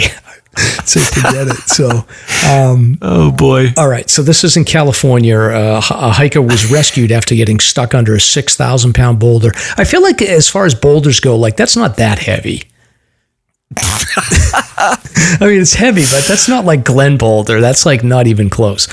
So true. Oh, good point. Right. So, all right. The hiker was let me see here. So this happened in Inyo County, California. The hiker, who was not identified in the press release, was found in great pain with his left leg trapped under a rock, which rescuers estimated to weigh between 6,000 and 10,000 pounds. So they after arriving by helicopter and car, members of the rescue team used a system of ropes, pulleys, and leverage to shift the boulder enough to free the hiker, who was then airlifted off the hillside via a Navy helicopter. And the Navy medic rappelled down to the scene to help hoist him up, and he was taken to the hospital in Fresno. So, yeah, I read the article. There's no mention of boulder activity or a slide or anything like that. So I think this is clickbait. He just got his leg stuck under a rock. Am I correct? Yeah, it looks like in the picture they just used like a big metal rod to lift the rock up, and it doesn't look that big. The boulder doesn't look that big. Yeah, big talus field. So I don't know how that happened. He must have slipped under some scree, and then it resettled on him. So possibly, yeah. All right, so now we know, Stomp, you're 12 hours, I'm 8 hours, and would you use a dull rock to cut your arm off, or would you use something else? I would just start chewing, because that way I'd feed myself and get stronger and keep on going with the chewing. It's like this circular thing. That's creative. I like that. So if me and you were together and I needed you to cut my arm off, would you do it? Yeah, for sure. But I mean, you're a pretty thin guy. There's not much meat there. Okay. I wouldn't hesitate. But I would do it. Yeah, within an hour, I'd want to get out of there. I'd just be like, slice it off, Stomp. We're leaving. So, all right. Oh my God. A new course for Redline Guide. Yes. How to extract yourself. Yes. Lunch is included. Lunch is included. Yes. So, all right. That's great. All right, so a hiker is lucky to be alive after following a fake trail on Google Maps. So again, Mike, if they had taken your class, like this would not be an issue. So, all right, what's the worst situation your phone's GPS has ever led you to? Maybe you wasted an hour looking for a long closed restaurant, blah, blah, blah. It just goes on to talk about this issue where it looks like this happened in Scotland. A hiker had attempted to follow the Kennedy Falls area to the summit of a peak. And the hiker, I guess this was a rescue from Mount Frome, and he followed a trail that doesn't exist. And a third hiker had previously died. So there's no evidence to suggest Google Maps played a part in that particular incident. But in this case, it looks like Google Maps had screwed up this person. So in Scotland, they had to rescue this guy. Interesting. It's kind of a weird article. It happens, for sure. Yeah. So that's another reason not to rely on Google Maps or to rely on Gaia. So I guess they were able to rescue him and take him in a helicopter to get freed. Or all trails. Yes. Yep. Yep. All right, so this was an article that our friend Al had sent in. So this is a story about a rescue that happened up in British Columbia, I believe. So this was a hiker that was rescued after 9 hours. He was stranded in a gully in Mount Seymour. And this was a situation where it was a meetup group. A hiker was hiking with a group of people. They were going too slow. He separated and ended up in a gully. And he had to call for a rescue around, I guess, 7:15 at night. He called 911. Again, this is in Canada. And then he ended up getting rescued by about 3:30. But the group they put together online, so they weren't good friends. The group dynamic doesn't work, and they didn't really jibe together right away. So apparently they split up. And the person that ended up getting rescued was going too fast. He took a fall. The group didn't see. And they just went on, they got separated, and this guy ended up needing a rescue by himself. So another reason to take a guide, because I'm assuming, Mike, you guys don't ever leave your guest, right? Nope. Yep. Nope. No, if there's a turnaround, everyone's turning around, or we'll have a second guide for that purpose. Yeah. I feel like meetup groups in the whites have gotten a lot, obviously the AMC groups, and there was another meetup group that was really rigid around making sure that they were okay. There's been some other meetup groups that have... random group of hikers. Random group of hikers, correct. Yeah, with Michael Blair. Yes, exactly. So Michael had a really good structure. And then I think that there was some attempts to get different meetup groups going. I know the hiking buddies have gotten really good about making sure that everyone sticks together. And overall, it seems like that message has made it through where there's a lot fewer issues. And Allison... I want to say her name now is Drexel or something like that. It used to be Allison Nadler. She had a group, Northeast Peak Baggers, that were they took safety pretty seriously. Yeah. Those are the two groups I tried to dabble in. These people splitting up and getting into trouble, just FYI, that's a common thread. Mm-hmm. When groups split up, resist the urge, folks, because that is a time when things tend to go awry. I've seen it so many times. Absolutely. Yeah, I mean, we do these articles, and I keep track of like the rescues and stuff, and we do see it the same thing. It's like they just one hiker loses patience, and they separate, and then they get in trouble, and it just doesn't work. All right, so this next article is out of Hawaii Stomp. So the Kauai County Council has moved forward a bill to require visitors and residents that are rescued to take responsibility and pay for the extreme cost of both ocean and land rescues in Kauai. So this is proposing to charge all individuals involved in search and rescue over $1,000 the cost of the rescue. Interesting. Yeah. And my daughter, like, she was out there for 10 weeks or something like that for college, and she was saying that, like, it's very, very, very muddy trails, slick trails, dangerous, and we've done a ton of these stories about tourists going out there and just not knowing the terrain and getting in trouble. So again, Mike, this is one of those situations we see in the Whites too. Like, people will come and they've got experience hiking all over the world, but they come to the Whites and they just don't know the terrain, and the local knowledge is critical, because you end up overextending yourself and you don't know the terrain, and you can get in trouble very easily, even if you are experienced. Remember that person that complained to the Manchester Union leader about the state of our trails a few years ago? Was that the lady who wrote the letter complaining about Mount Jackson and that we needed a... Jackson trails? Yes. Yep. People have no idea how rugged our trails are. But I blame it on Yankee frugality. True. You want me to make a trail up this mountain? How am I going to make it? I'm going to go up. Well, there was an attempt. I think it was, matter of fact, it was like Raymer Edmonds. He had gone out west and had seen the switchbacks that they had developed out there, and he had tried to bring that to the Whites, but the rest of the trail builders were traditionalist, and they didn't want those switchbacks, so he lost out. And I'm sort of thankful, because I kind of like our rugged trails. I do too. I am totally with you on that. Yep. All right. So this next story brings us to South Africa, Stomp. And this is a trail runner. So Tom Evans, he was training for an ultra trail run in Cape Town, and he became a victim. Apparently they got some criminal activity going on. He was on Table Mountain, and he ended up getting mugged right before. He was doing a training run right before a 100-mile marathon, and he ended up getting mugged and I think stabbed. So he decided to withdraw from the race. But apparently Cape Town has a lot of criminal activity going on right now. That's interesting. That's True. Great training incentive.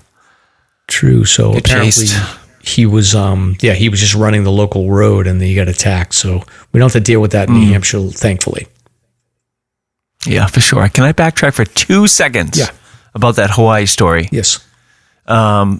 I just want to mention that they are slammed by helicopter extractions.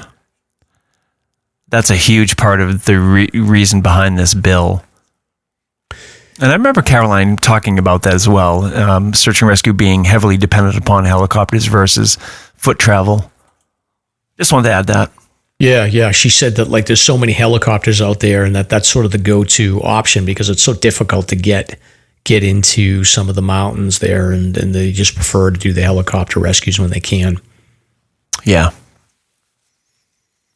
All right, going local. All right, so this first one here is a skier was rescued from Mount Washington after an avalanche. So this happened on December 9th.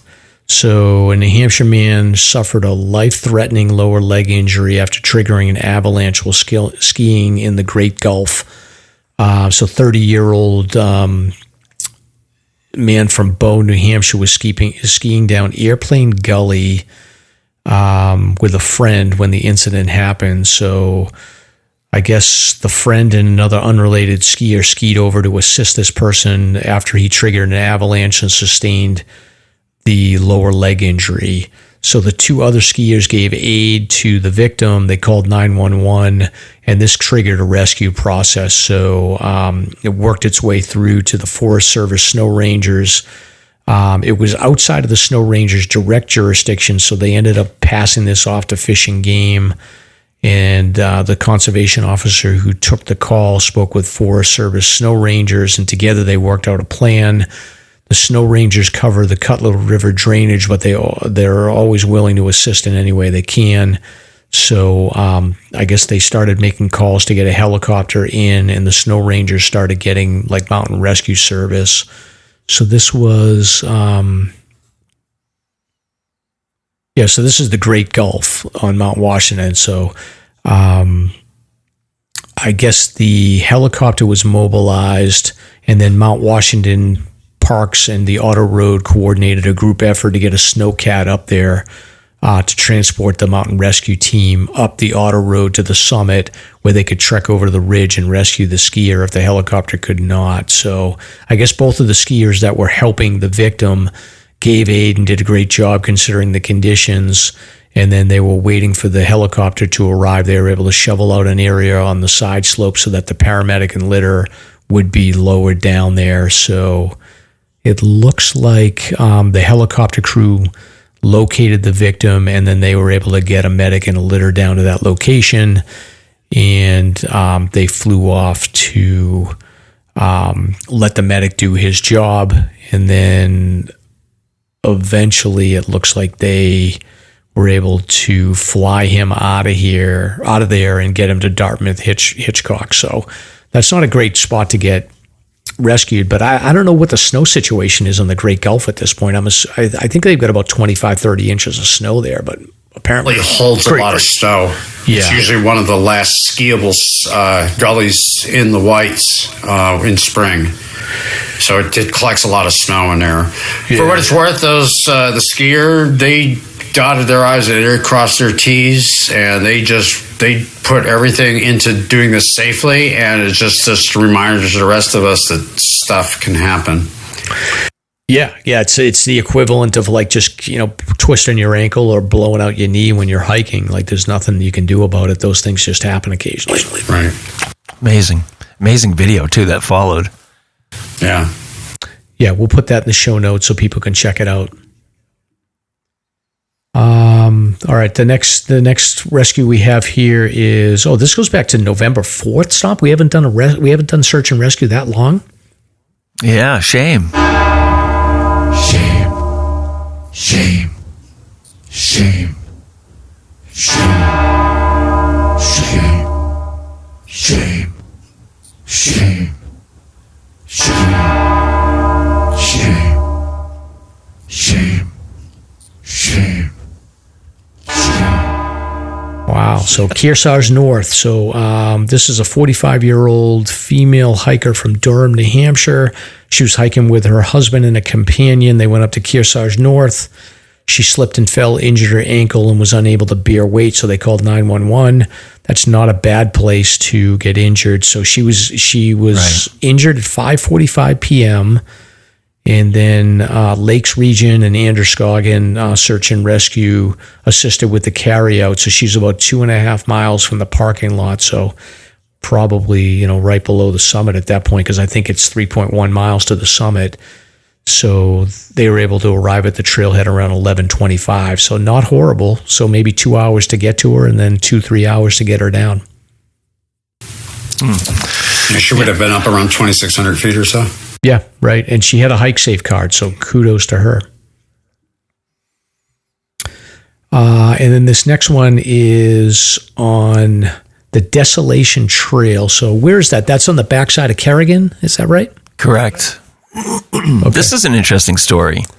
Yeah, this is November 11th. So 22-year-old hiker from Newport, New Hampshire. Oh, you know what I like, Stomp, is that these are all New Hampshire people, thank goodness. There's no shame on us massholes. Oh, it's just a temporary thing. Just temporary. So, all right. So these hikers, again, they became separated by a short distance on the Desolation Trail near the summit of Mount Kerrigan. Not good cell connection on there. So I guess the hiker called 911 while he was separated from his hiking partner. The hiking partner eventually returned and got the hiker moving. But rather than hiking the shortest route back to the trailhead over Mount Kerrigan, they hiked an 8-mile loop in the opposite direction, which kept them in front of the rescuers who were hiking to assist. And then the victim and his friend arrived at the trailhead shortly after 5:30. So that probably was a little frustrating. So it sounds like they went back around. They went back down Desolation instead of going Signal Ridge. The rescuers were coming up Signal Ridge, and they never caught up to them. Amazing. Lucky, I suppose. Yeah. That's going to be frustrating. Feet were frozen. Yeah. Not a good situation. Not good. Now, how frustrating is that for the search and rescue teams? Oh, super. I bet. Super frustrating. I bet. All right, so this next one, hiker in distress on Mount Major. So this is November 16th at 10:30 a.m. This is a 70-year-old hiker from Dover, New Hampshire, hiking with his nephew. He was suffering a medical condition on the Boulder Trail in the area of Mount Major. So Alton, typically when this happens on Mount Major, like you'll get Lakes Region, but you'll get the local fire department. So they were able to get him up 1.5 miles from the trailhead, and they attempted to get him to walk out on his own, but eventually they put him in a litter. Major's nice because you can get an ATV up there pretty easily, so they were able to transport him out. So call came in at 10:30. He got out at 1:30. Not bad. It's always a great place for a rescue if it happens. Yeah, those are nice wide trails. Yeah.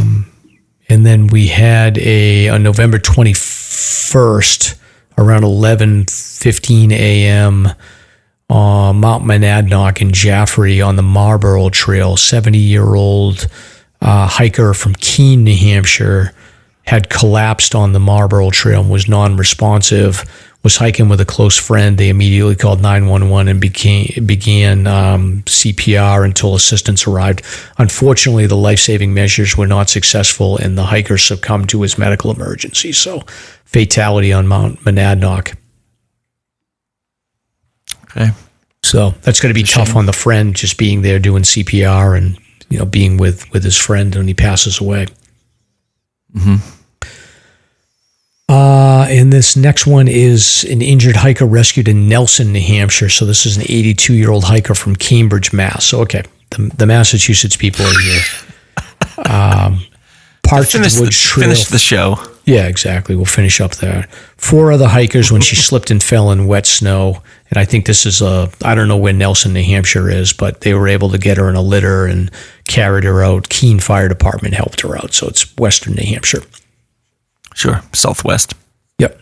But that's it, Stomp. It's been pretty slow. I mean, November had like 4 or 5 rescues, and we've had 1 or 2 in December. So not too crazy for you guys. Not too crazy at all. Yeah. It's welcome. Yeah. Hopefully, that's one of the things that data has told us, Mike, over the years is like the when you look at the Forest Service does surveys on the volume of visitors in the White Mountains and hikers, and it's gone up significantly.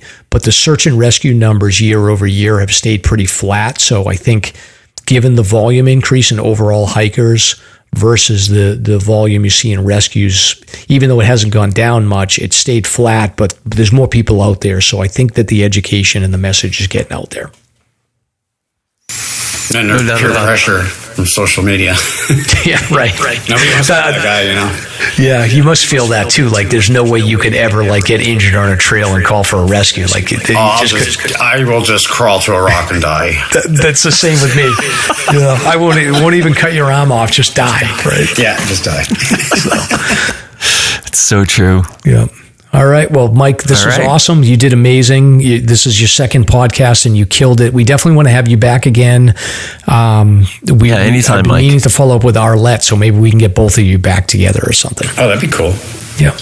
Well, she's got some good stories. Awesome. All right. Well, we'll end it here, and thanks again. Thanks, guys. Thanks for having me. All right. Yeah, you bet.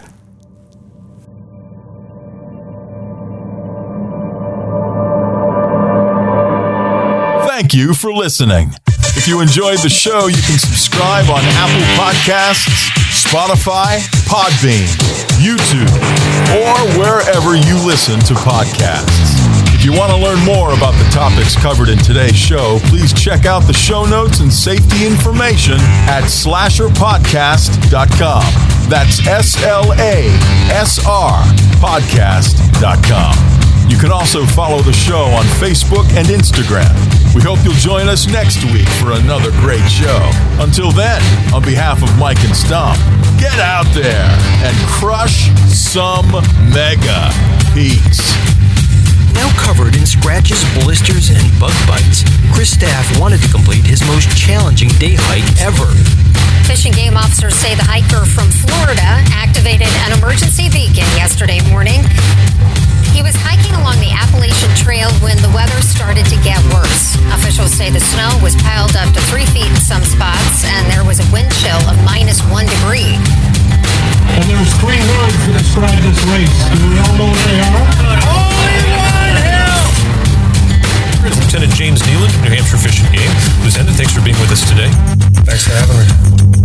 What are some of the most common mistakes you see people make when they're heading out on the trails to hike here in New Hampshire? It seems to me the most common is being unprepared, and I think if they just simply visited hikesafe.com and got a list of the 10 essential items and had those in their packs, they probably would have no need to ever call us at all.